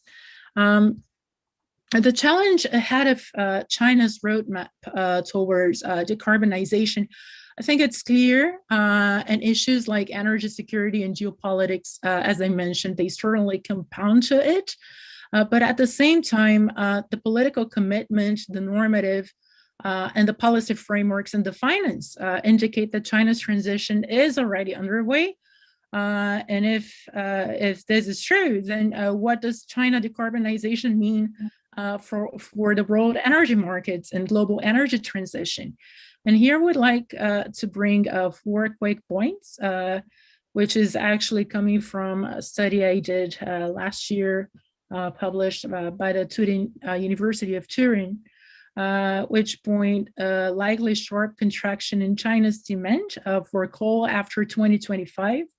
And this could potentially reduce drastically imports of coal products to the same degree. Second, impact on the oil and gas consumption in China as it plateaus in the next decade before it begins to drop, especially after 2030. The impact on world markets is probably more likely to be felt over the long term compared to the impacts that we are likely to see on coal, for example. But on a more positive note, there's some positive impacts on nuclear and hydropower, and mainly as China is expected to increase nuclear power 6-fold and double hydroelectricity mainly to replace coal-fired power generation. The point here in terms of all these impacts,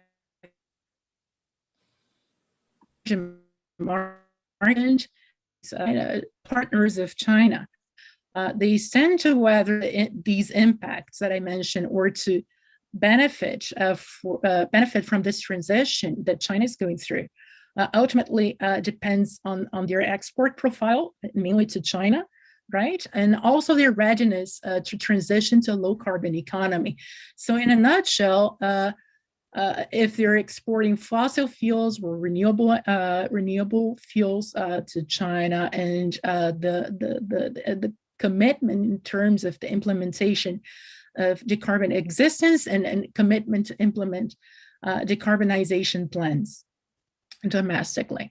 So here we have likely three groups of countries, and each of these groups are likely to have a different level of engagement with this net zero China, or even before as China transitions.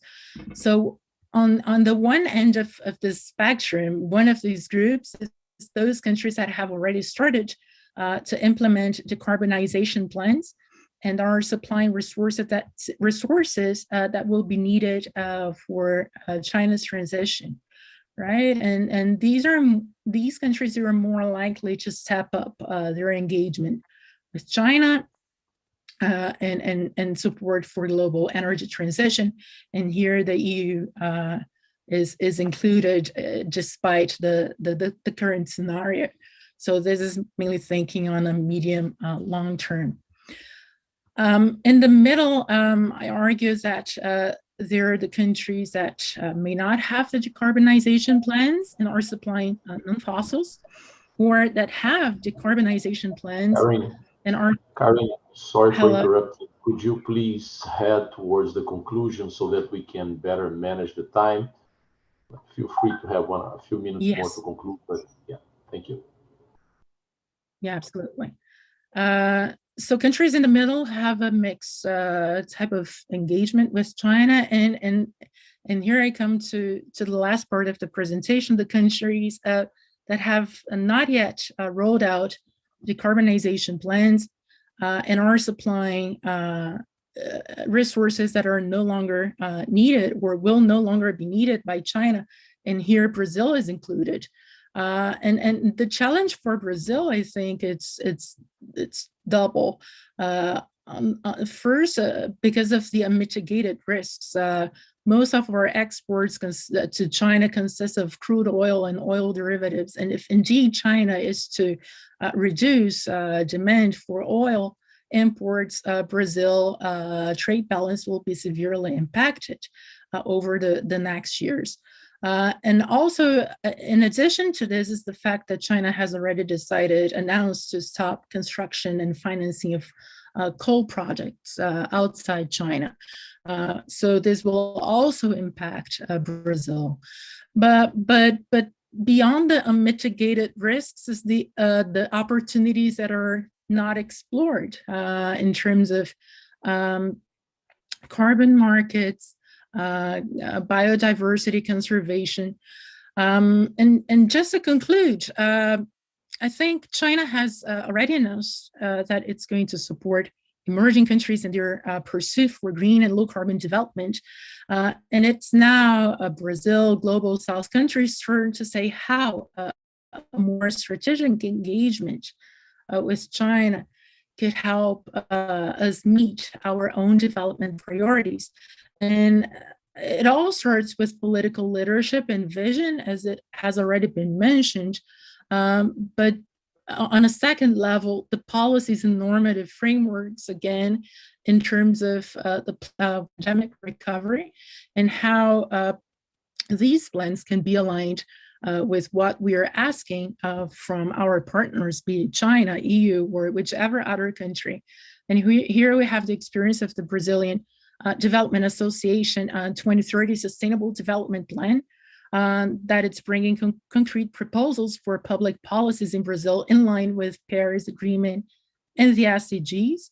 And these and other plans that already exist in Brazil, they could certainly be a starting point for thinking Brazil-China cooperation in a more structuring way, so that we can reap more transformational long-term results, both in terms of sustainability, but also generating jobs or increasing the complexity, economic complexity and productivity in the country.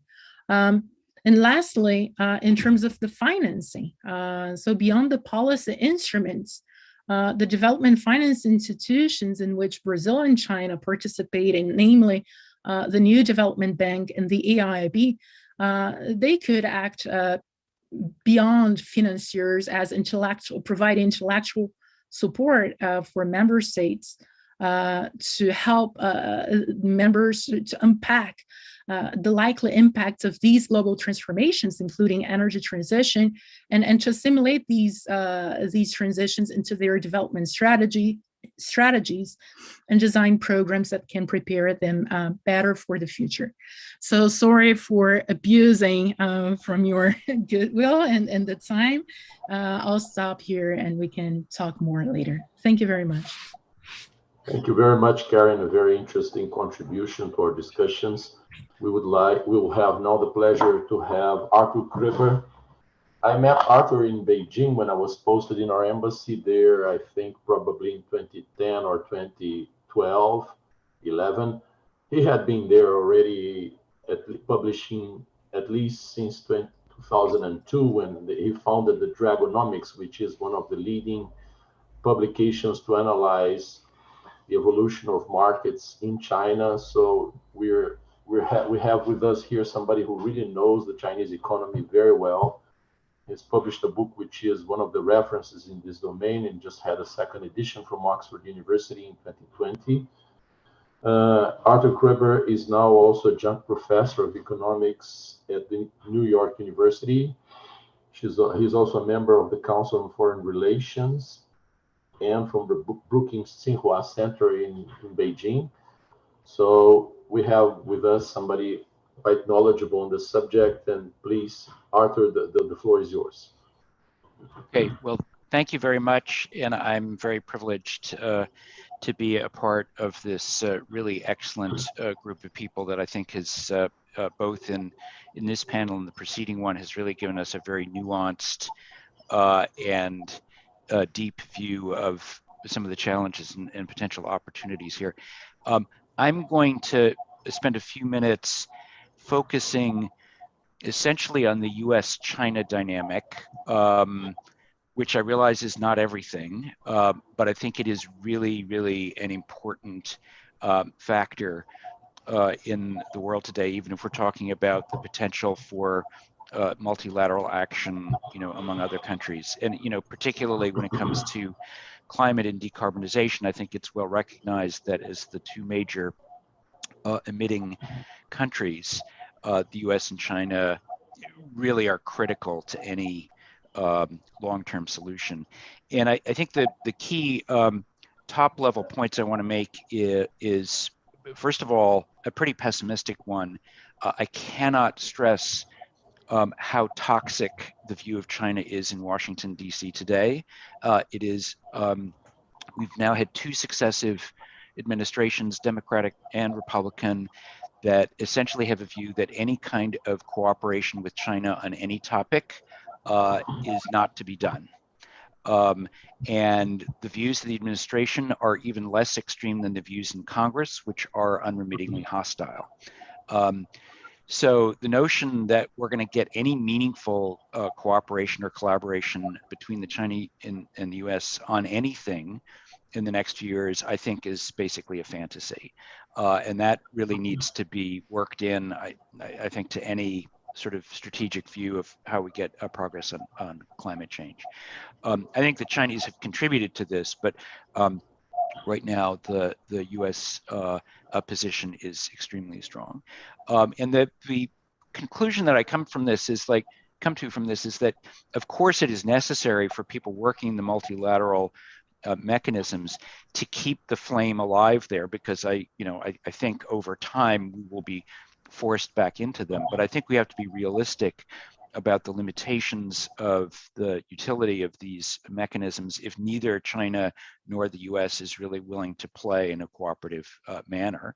And so I think it's really important, first of all, for climate activists to reframe their messaging so that climate action becomes not just a moral imperative, but also an economic and a national security imperative, because that's how you're going to get traction. And then I think the other thing in line with the theme of this conference is that we really need to focus on how do we make competition effective, productive, and good, and not worry so much about the collaboration, because we're not going to get, at the government level, we're not really going to get collaboration, I think, either from the US or China. We're fundamentally a competitive universe, and so the question is how to make that competition work best. Okay, so those are the broad points. Let me make a few sort of points of detail within this. So first of all, if we look at the US position on China, there's now a bipartisan consensus that China is a security threat to core US interests and a strategic competitor. You are not taken seriously in Washington unless you acknowledge that supposed reality. And I think that we're going to be living with that for a while. And I think for the purposes of this discussion, one of the important concrete effects of this is a strong rise in sentiment about restricting financial and technological flows from the US to China. We've already seen some of this with tariffs and export controls, with enhancements in the investment regime that have made it basically impossible for Chinese companies to invest in anything in the United States.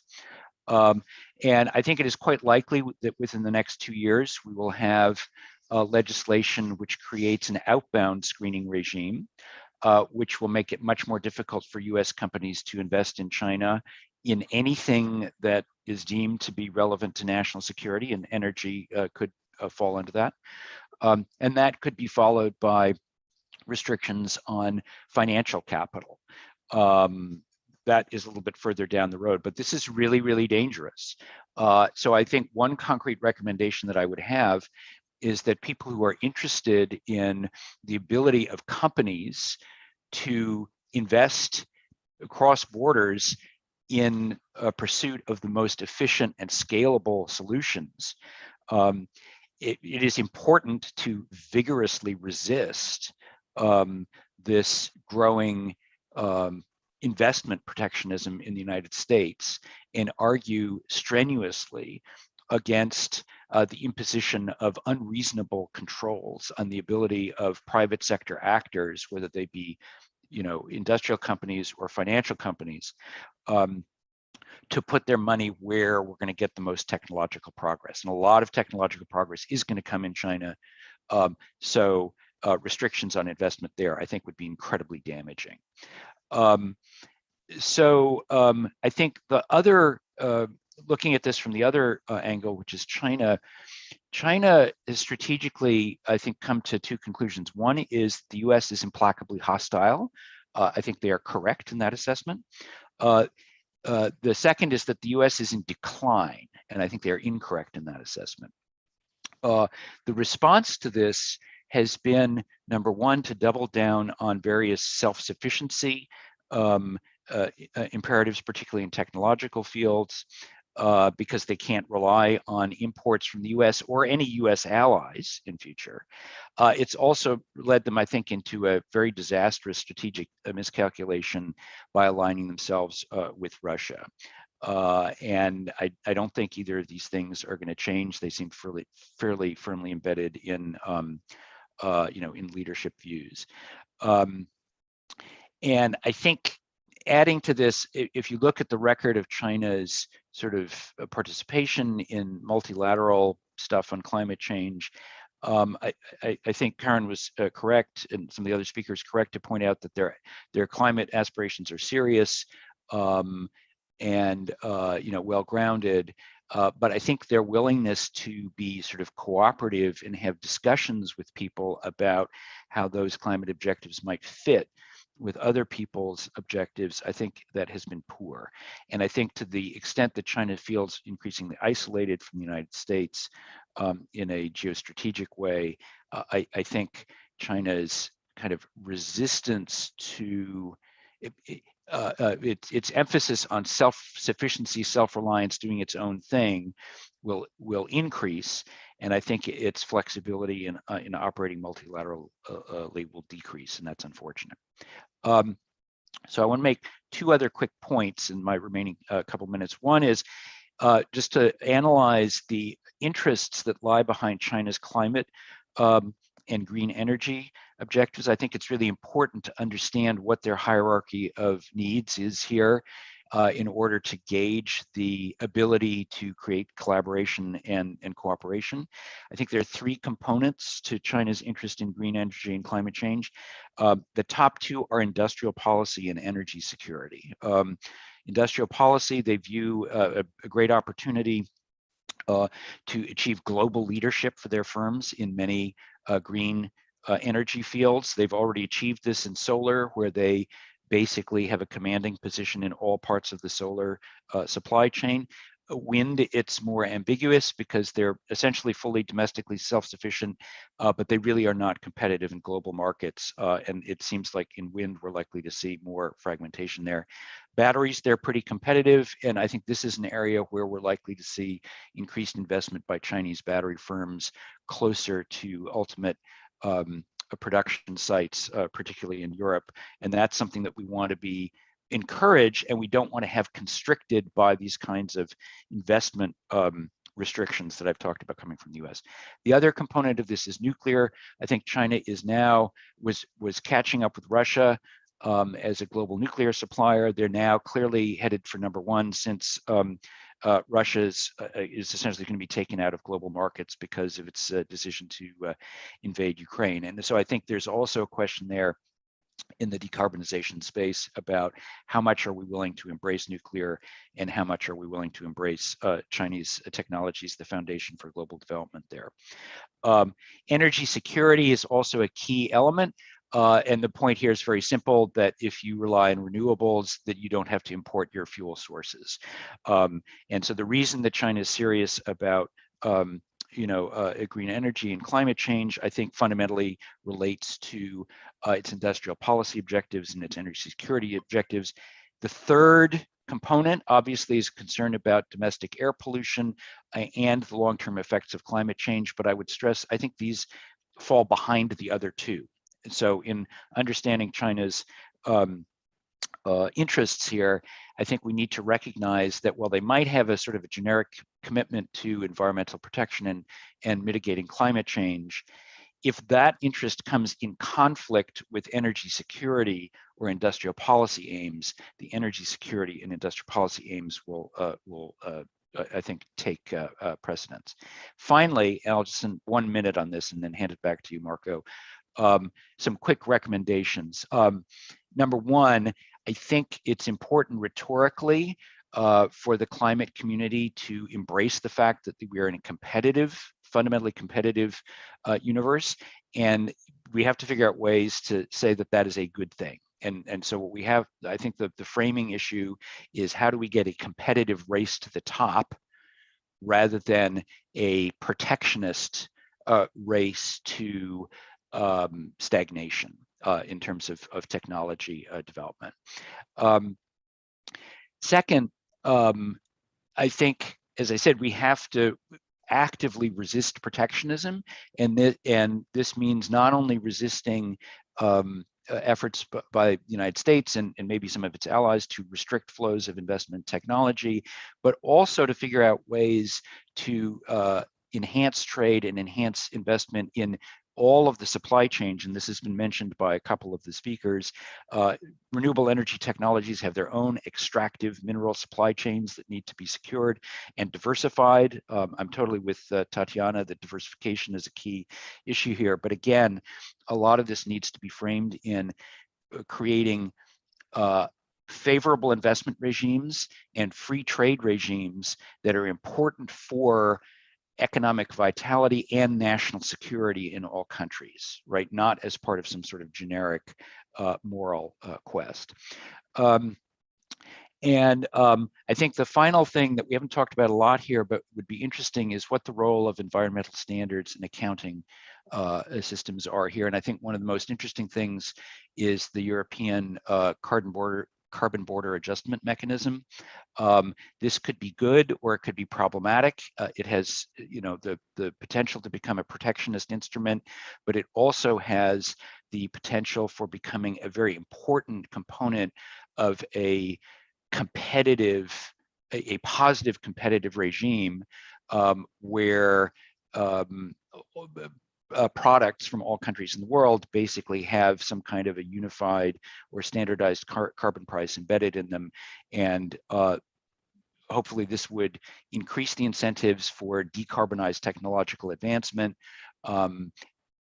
But it needs to be handled very carefully so that it doesn't just become a protectionist tool. So just to sum up, I think what we're stuck with here is a very competitive global environment and a challenge for balancing the needs to promote competition and recognize that this is much more of a competitive than a collaborative process, without falling into protectionist traps that will slow down the rate of technology improvement that we desperately need. And sorry I've gone over, but back to you, Marco.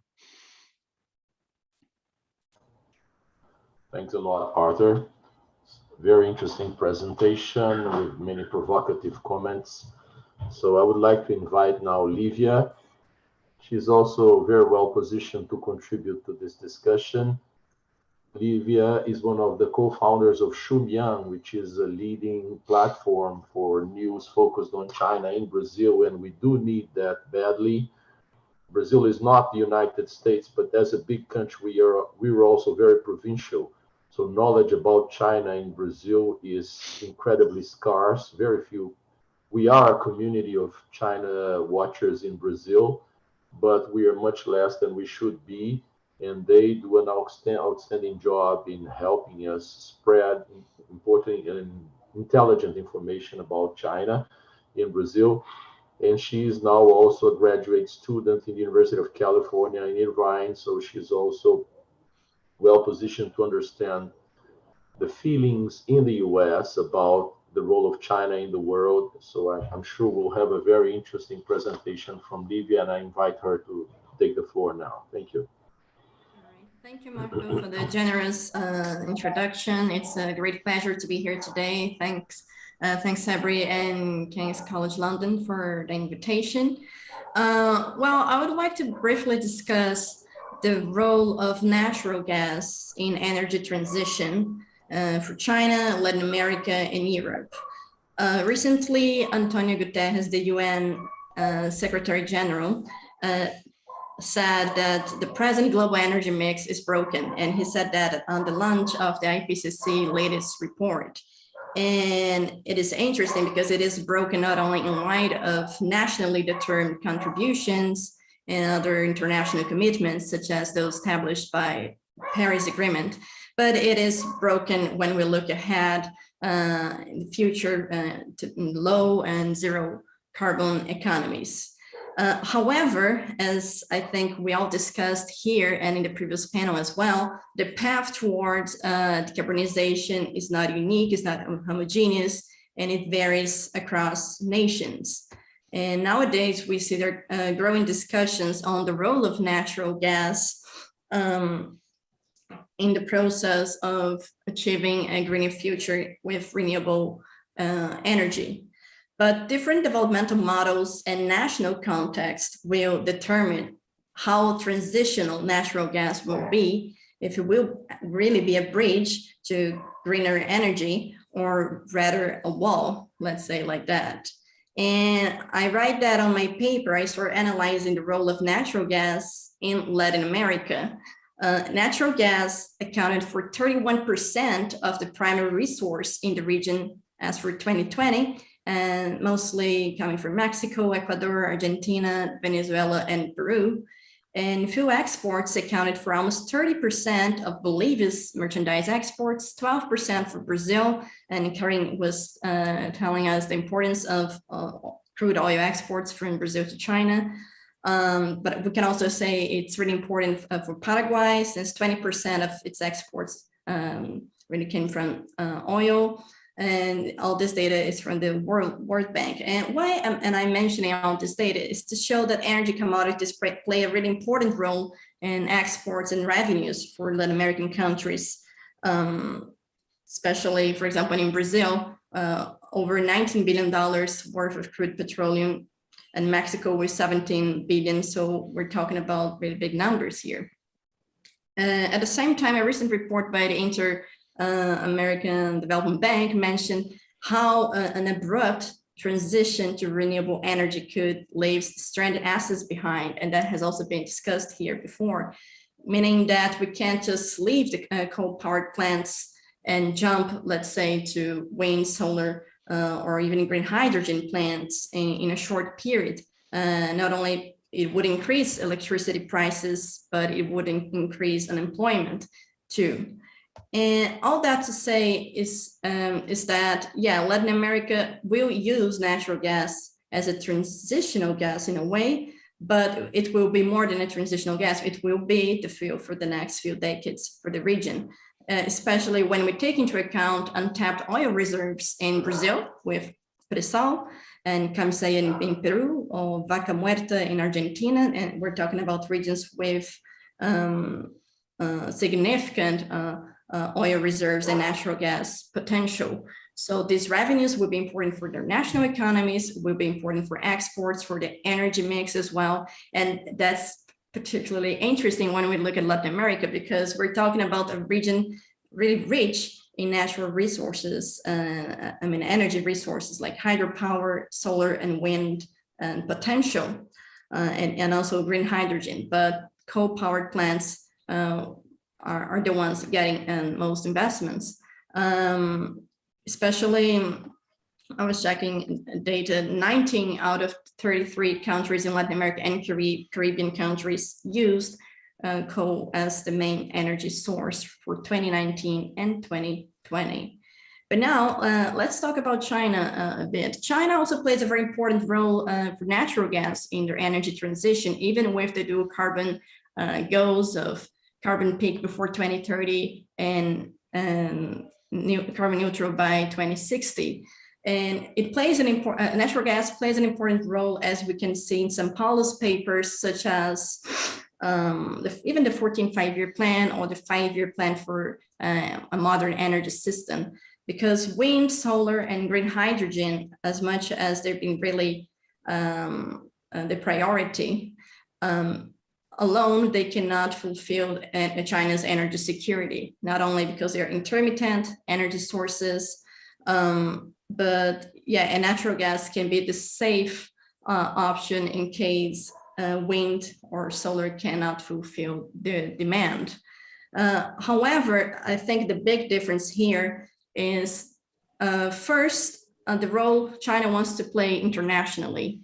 China is positioning itself as a developing nation and also as a responsible great power in the world arena. And we see that a lot in the climate agenda as well, not only by not interfering in internal affairs of other countries, but the way also China is fostering the climate agenda is by saying each country has a different developmental stage and context too.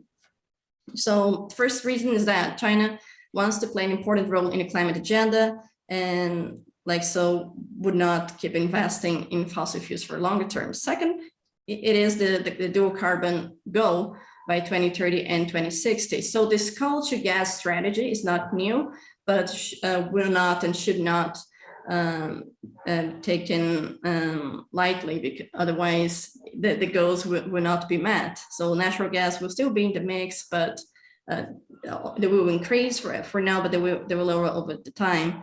And lastly, and that you can see that in policy papers, but in recent declarations by Xi Jinping and central government, the importance of energy self-sufficiency, energy security. And I think we all talked about that here today. So that is one of the priorities for China, meaning that the reliance on energy imports and especially now with natural gas is just a threat for China's energy security, clearly.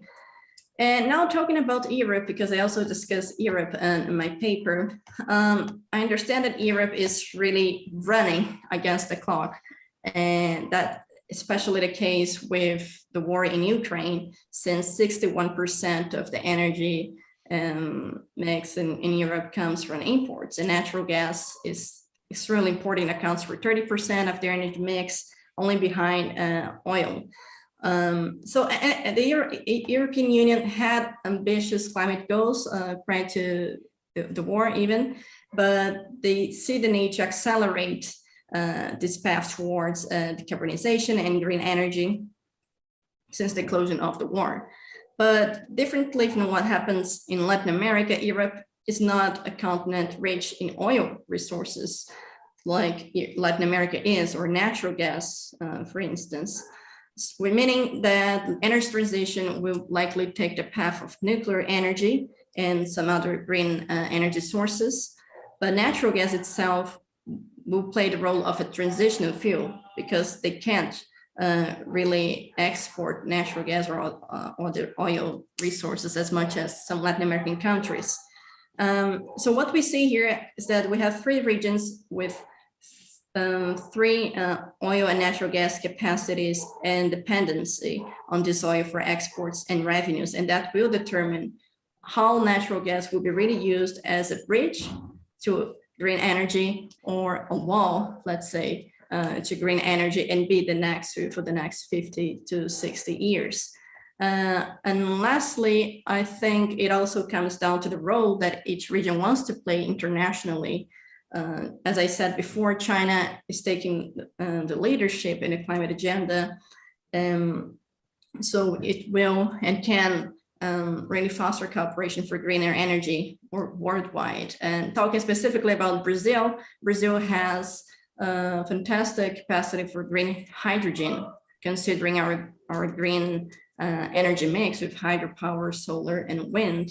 And China has the capacity to foster hydrogen plants here in Brazil, especially in the northeast region of the country that is establishing itself as a hub for green hydrogen. But it also comes down to national context. And we've discussed that here before, how national governments play a crucial point in directing what kind of energy transition we want.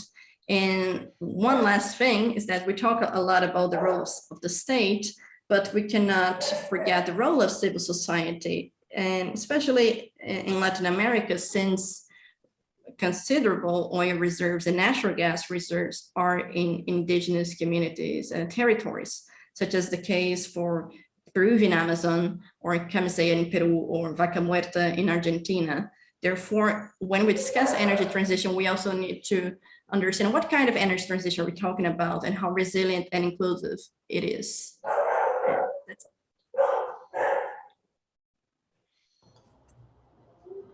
Thank you very much, Karen, and thank you for your discipline in sticking to your time. So we've had a very interesting set of presentations here, showing us a broad picture of where we are. Some reasons for hope, some reasons for concern, and as we all know, and as the IPCC reports have restated recently, the situation is very serious. We're not in a good direction as far as addressing climate change is concerned. And the IPCC also makes it clear, if it was still necessary, and the Climate Convention and the Paris Agreement do the same, that we will not address climate change as individual countries. This has to be a global effort. We have to reap all the potential that exists in international cooperation. Arthur has raised some very strong reasons for concern, and I tend to share his concerns about the level of, I don't even know how to express that, but ill will in American political elites towards China. My feeling is this is not totally justified and not totally necessary. inevitable, but it's there. And for any American politician now to be seen as soft on China, so to speak, he'll probably have a hard time getting elected. So we are heading in a difficult direction there as far as the US-China relationship is concerned. But fortunately, the world is bigger than that. The situation is not identical in Europe. There are also tensions. There are tensions everywhere between trade partners. Well, if you see the trade between France and Germany, it's huge, but the frictions are significant as well. Everywhere where there's interaction, there is both cooperation and some sort of competition. So the challenge is to turn this into a positive competition, to a race to the top, as Arthur has mentioned, or something similar to that. So I would like to launch here as a provocation to you, to anyone who would like to move forward, to continue this discussion. What is the room for joint work, be it cooperation, be it productive competition in addressing climate change through energy, through clean energy, involving China and all the other key players, Latin America, the EU, or individual European countries. Japan is also an important player there, Middle East, Africa, and so on. So I'd like to send it back to you. What can we do together? We know the difficulties, but what can actors do together to address this issue? Thank you.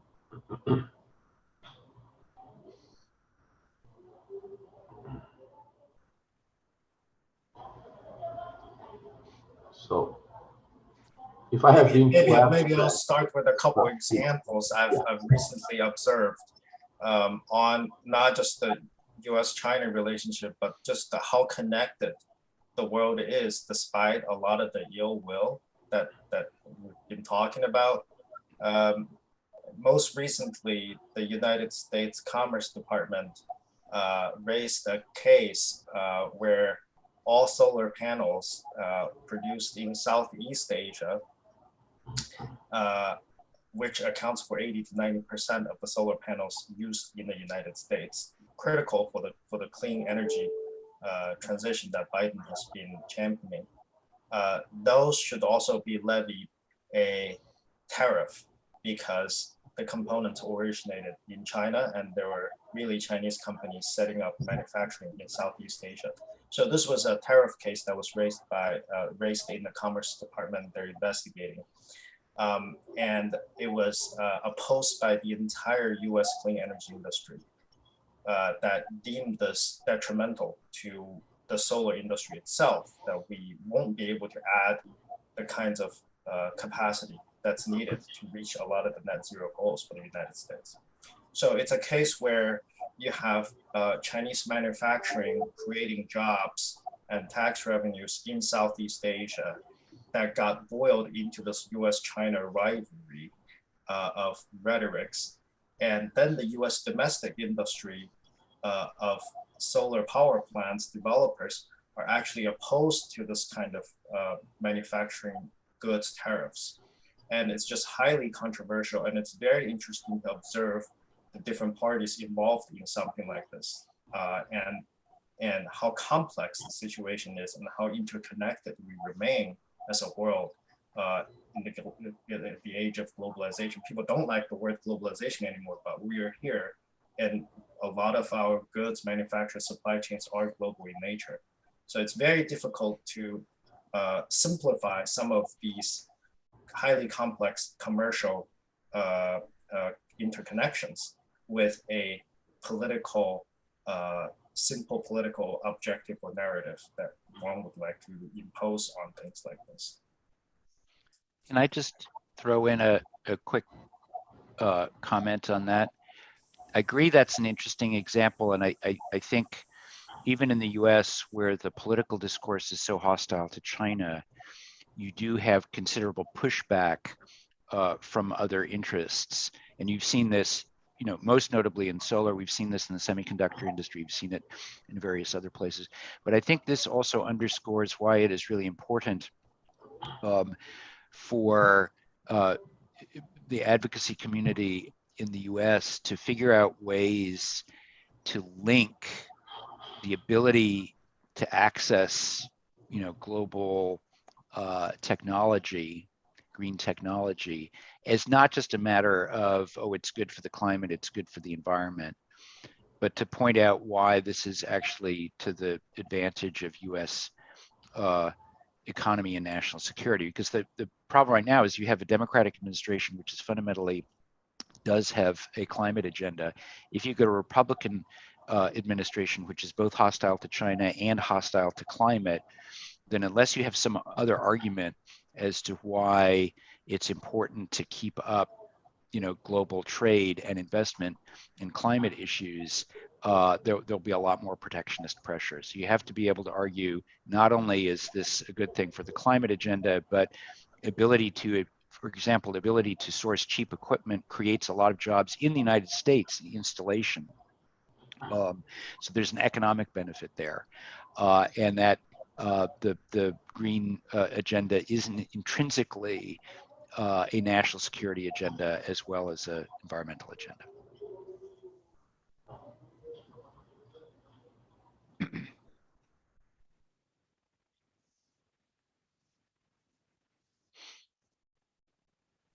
You're on mute, Martin.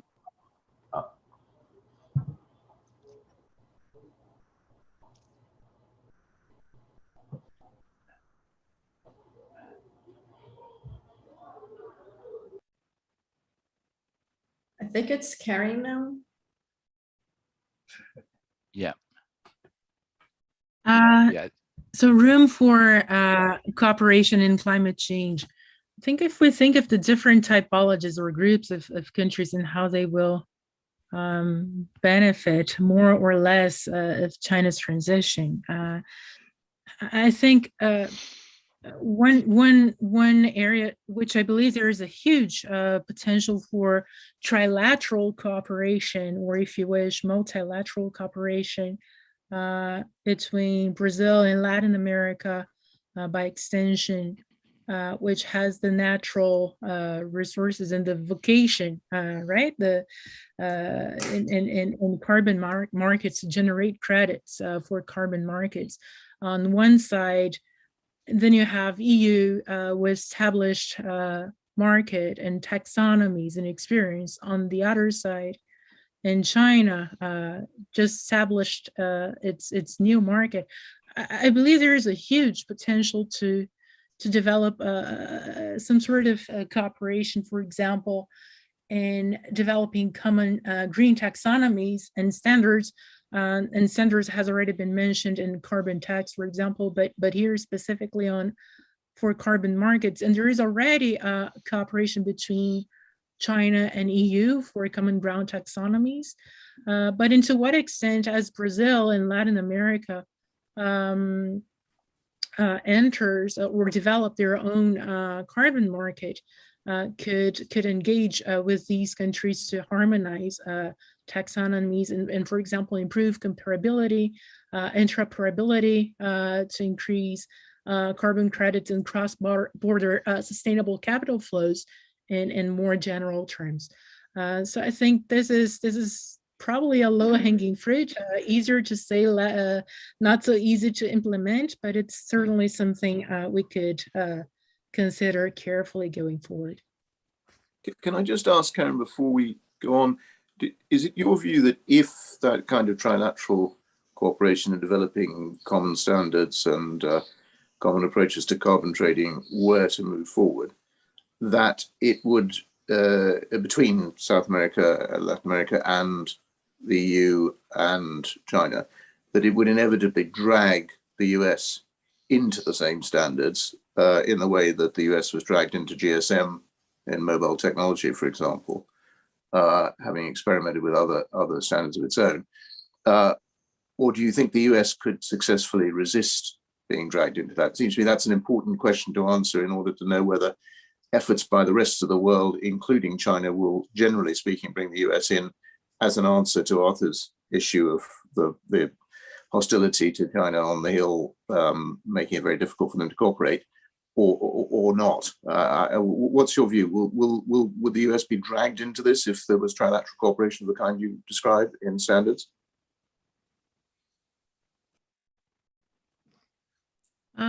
I think listening to Arthur, I'm less hopeful that such dragging would happen during the cooperation itself. Perhaps in the longer term, if the cooperation moves forward, then the market itself would potentially create incentives for the US to integrate it into it.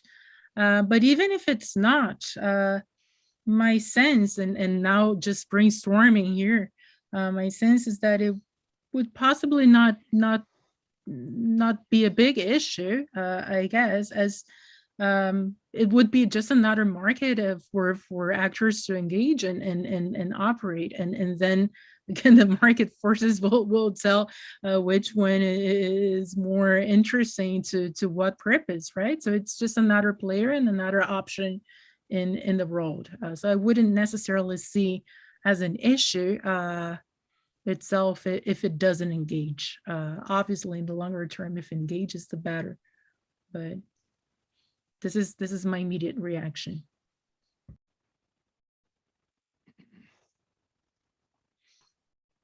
Yeah, I think for cooperation, well, there are still channels and areas that we could focus on. As I mentioned in my presentation, Brazil and Latin America in general has a significant energy, clean energy sources like solar, wind, hydropower, and all of them could develop green hydrogen plants with the support of Chinese technology and expertise.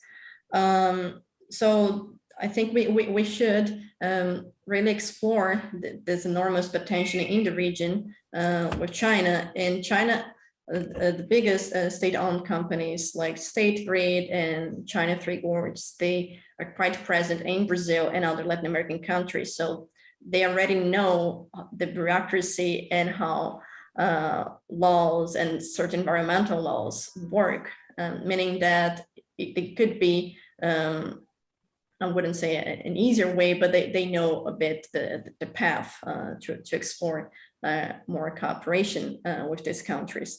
But what intrigues me is that when we talk about cooperation, sometimes I have the impression that a couple of regions are more reactive instead of being more proactive with China. So China has this expertise and technology, and then we wait and to receive this expertise when we can really go ahead and take the first step, especially considering the Amazon, not only in Brazil, but in the other countries. So we're talking about an enormous potential here, as Karen was saying, not only for bioeconomy, for instance, but really fostering carbon markets too. Thanks. I think Livia raised an interesting issue here, and it meets a question I received here from Rogério Studert, which I find very appropriate at this moment. I think there are strong cases for several aspects of international interaction, call it cooperation, call it positive competition or productive competition, but one issue which is still very much in the potential, so it's a hanging fruit, a big one, but not a low-hanging fruit, which is green hydrogen. If ever there is going to be large-scale trade in renewable energies between countries, it will probably be green hydrogen. There's some room for biomass or bioenergy trade as well, but a large part of the hopes are on green hydrogen. But for the time being, it's essentially hope. The path to get there is not obvious. There are several technological bottlenecks, and there is no overcapacity available to produce this hydrogen for the moment. We know Brazil, for instance, the biggest Latin American country, we don't have extra energy here to export for the time being. Last year, we were just afraid of having to ration electricity. So yes, this huge potential is there, solar, wind. Most of our hydropower is already developed, but the matching of all these things could create an impressive extra capacity, but this is not there yet. And what I say about Brazil is true for most other Latin American countries or for countries elsewhere in the world. So I would like to provoke you on this. Do you think there is room for a large-scale trade in green hydrogen or in any other renewable source in the foreseeable future? Thank you. Well, I think that green hydrogen, what we're talking about is the potential first to produce here in Brazil, in the Northeast region. It is becoming a global hub for green hydrogen. It's not there yet, but that's the intention. So we already have a couple of companies investing in this part of Brazil, like I think Spanish companies, Swedish and French. There is not a Chinese company investing in green hydrogen in the Northeast region. But this potential that they're talking about to export, yeah, I think it is quite complicated. As you mentioned, last year we saw an unprecedented hydro crisis. It was the worst in 91 years. And I think this also pushed for the role of natural gas now in energy mixes and energy transition. So in my understanding, I don't think we have this capacity just yet in Brazil. But I don't know what the other speakers would have to say. I mean, the green hydrogen business is really just at its infancy, right? People, we talk about it a lot. It's really, really hot right now. Everybody talks about it. Every oil company wants to get into hydrogen. If we're looking at actual scale, what's been done today, our database, we're tracking roughly like less than 3 gigawatts worth of green hydrogen projects. Compared to last year, the world added more than 200 gigawatts of solar and wind. So hydrogen is a drop in the bucket, right? It doesn't register today. And a key component of this is really the electrolyzer cost, because we need the electrolysis to split water to produce the hydrogen. And electrolyzers are way too expensive today. It's something, we have the technology, but it's just too expensive. And so for this industry to really take off, not just for domestic usage, but for exports for resource countries, including Brazil, but other resource countries have been talking about this, like Australia. We really need to make sure that we get the electrolyzer costs down and can commercialize this technology.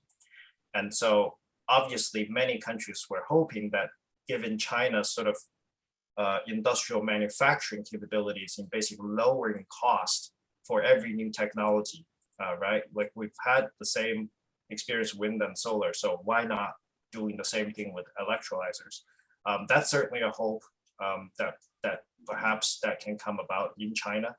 But also now we have Europe increasingly wanting to bring forward a lot of its own hydrogen development because of the Russian crisis. And so it creates, I think, creates good, healthy competition. We need a lot of companies to experiment, to push this technology forward. And if you're a resource country like Australia or Brazil or anywhere else with abundant solar and wind resources, perhaps you could become a testing ground for a lot of the companies that are willing to set up project, invest, and become really where the learning curve is made for a new technology like green hydrogen electrolyzers. I just have a quick question to Sijo, actually. So you're talking about the costs and the technological stage of green hydrogen technologies. Is that the same for gray hydrogen and blue hydrogen? Do you see similar challenges to develop them? Yeah, so the only thing different from blue hydrogen and gray hydrogen is the carbon capture, right? So if you just produce hydrogen from natural gas or coal, you still emit the carbon, then there's no point in doing it to begin with. You do need to add the CCS to it for it to actually become decarbonized. And this is why earlier in my opening discussion, I mentioned the importance also of CCS as a new technology to crack. And that unfortunately, is also very expensive. So in parallel, you could develop electrolyzers for green hydrogen from renewable fuel sources and water. On the other hand, we could also look at gray hydrogen, blue hydrogen from natural gas, from coal, but then having CCS to capture the carbon. So on both ends, there's potential technology progress that could be made, and we'll see which one progresses faster. And that's also a technology innovation competition that could happen. And that also requires companies and countries to work together.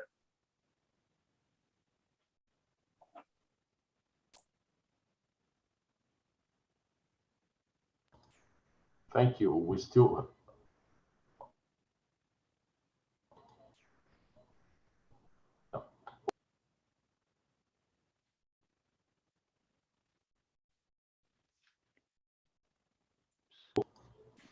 Sorry. Can you hear me? Yeah, right? Okay. So we still have some time. Let's make the best use of this opportunity.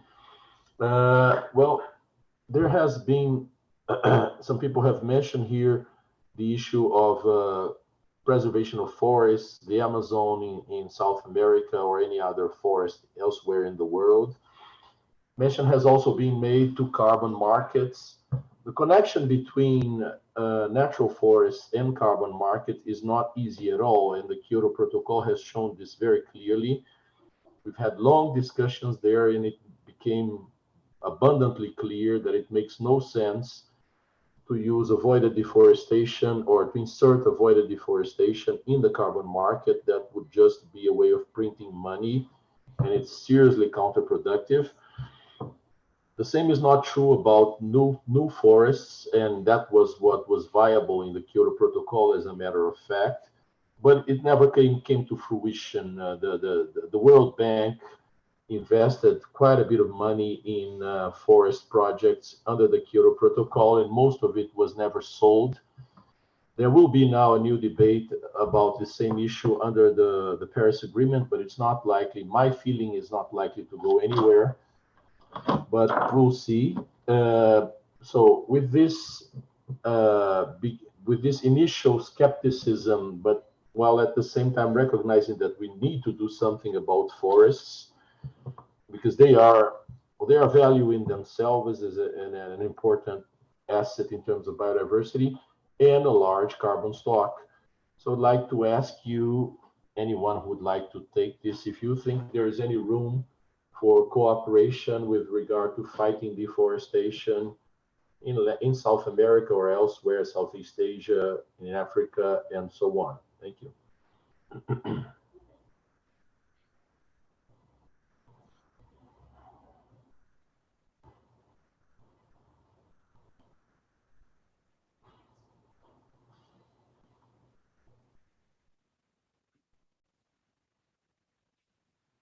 Well, I think I started with all my skepticism about this issue, at least as far as the market is concerned, and I'm still strongly convinced about that, and I did participate in such negotiations.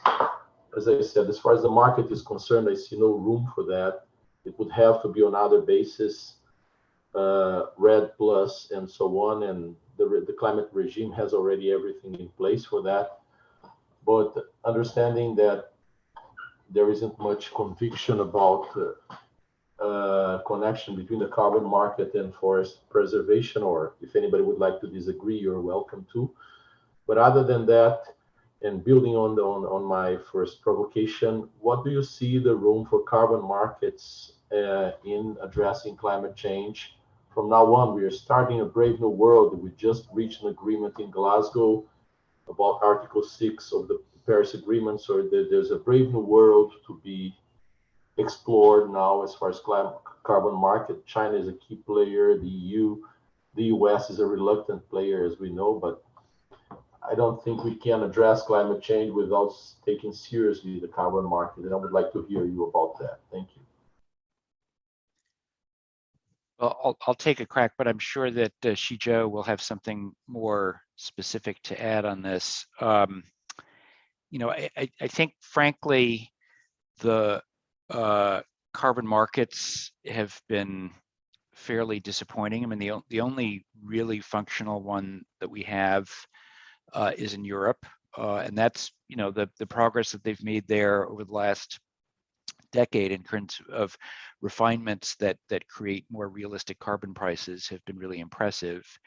But, you know, if we look at China, for example, there's been rhetorical support for this, but when you sort of dig beneath the surface of this, the ability for them to create the architecture and the enforceability,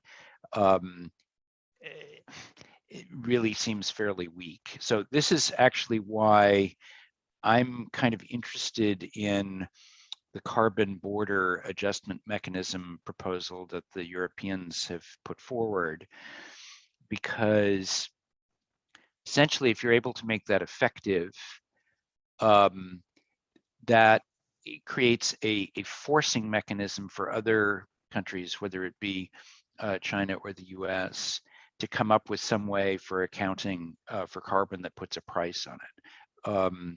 And I think ultimately that's where we would like to get to, and I think it's proving a lot more resistant to sort of technocratic initiative than many people had hoped. We do want to get to a better pricing for carbon, whether that's through markets or, you know, some other mechanism like a tax.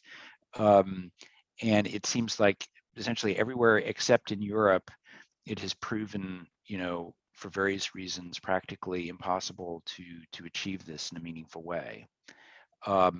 So I would be, first of all, I'd be curious about Shizhou's views about, you know, whether this sort of pessimism on the effectiveness of carbon markets in China is justified, or if he sees more hope there. And then second, the question is like, can the carbon border adjustment mechanism essentially be a way of dragging other people into some kind of carbon pricing, even though they would rather not do so? Yeah, Arthur, I generally agree with your assessment on carbon tax. It's and carbon trading. It's essentially putting a cost onto different types of fossil fuel consumption. Now, I think about the ultimate purpose of a carbon price in the economy. It's essentially to try to make fossil fuels more expensive and clean energy cheaper. That's the ultimate goal. It's a tool to get to that goal. Now, is that the only tool? It's a tool that's market-based. You know, if you're a classical economist, you like anything market-based. Right. But you know, governance has different types, regimes, and in a country like China, I've found mandates to be a lot more effective. Right. Than this, right? So the renewable industry, if we think about what's happened all over the world the past 20 years, has just surprised everybody year after year. And we kept adding more and more, whether or not it's Europe, it's the United States, elsewhere. And yet we did not have a carbon tax to make that happen. And the reason is that every country resorted to whatever mechanisms are useful for them. And in our research globally, we found mandates to be a lot more effective. And even here, I live in Washington, DC now, even here in the United States, you know, the renewable portfolio standards imposed by states are becoming a much bigger driver in getting renewables off the ground. In other markets, we've seen direct subsidies, right, to get renewables off the ground. So do we absolutely need a carbon market to make all of this happen? I think it's questionable. Now, the CBAMs from Europe could change that, because that really tackles everything from the finished product side of things. And that could have a more immediate impact from consumption, basically make people consume less stuff. And so that may be a more immediate impact, you know, just, you know, your next iPhone will become a lot more expensive. Okay, that will stop people from buying a new iPhone when their old one hasn't broken yet. Yeah. Can I just respond to that, and basically to agree with everything that you just said, and just to add a sort of refinement on that. I mean, I think, as you say, economists love carbon markets, and basically no one else in the world does, and they just run into a lot of political problems. I think the two refinements I would make is I think one of the reasons that mandates are good is that in fact some sectors of the economy are much more amenable to decarbonization than others. And the problem with the reason economists like a carbon market or carbon tax is that it is sector indifferent. So you don't have to think about the sectors, it just works automatically. But that kind of overlooks the reality on the ground is that there's no way with current technology that you can decarbonize cement or steel production. It's just impossible. But there are other parts of the system, for example, energy grids, electricity grids, which are much easier to decarbonize. So if you have a pricing mechanism, it actually doesn't work very well because of the stickiness of the individual sectors. And so properly constructed mandates seem like a better tool. The other point I wanted to endorse is that if you think about the task here, ultimately from an economic perspective, is to change the relative pricing of fossil fuels and renewables. You can do that in two ways: raise the price of fossils or decrease the price of renewables. And I think what you're saying, and I think the evidence bears you out, is that whether through mandates or through subsidies, or just through massive investments in production, like in China, we've been much more successful at lowering the price of renewables, and maybe we just keep going in that direction. That's more helpful, and it gets us to the same place in the end if you change the relative prices enough. Thank you, colleagues. We've had a very interesting conversation. We've come to, well, we've run out of time now, but it was a very well spent time. I would like to thank you all for your very interesting contributions. We've had a very good audience of about 130 people combining Zoom and YouTube. And that said, we would like to invite everyone for tomorrow, the second day of our conference. Tomorrow, 10:30 a.m. Brasilia time. The focus tomorrow will be on Latin America, and we look forward to an equally interesting discussion, and we look forward to having the presence of all of you tomorrow. Thank you all very much.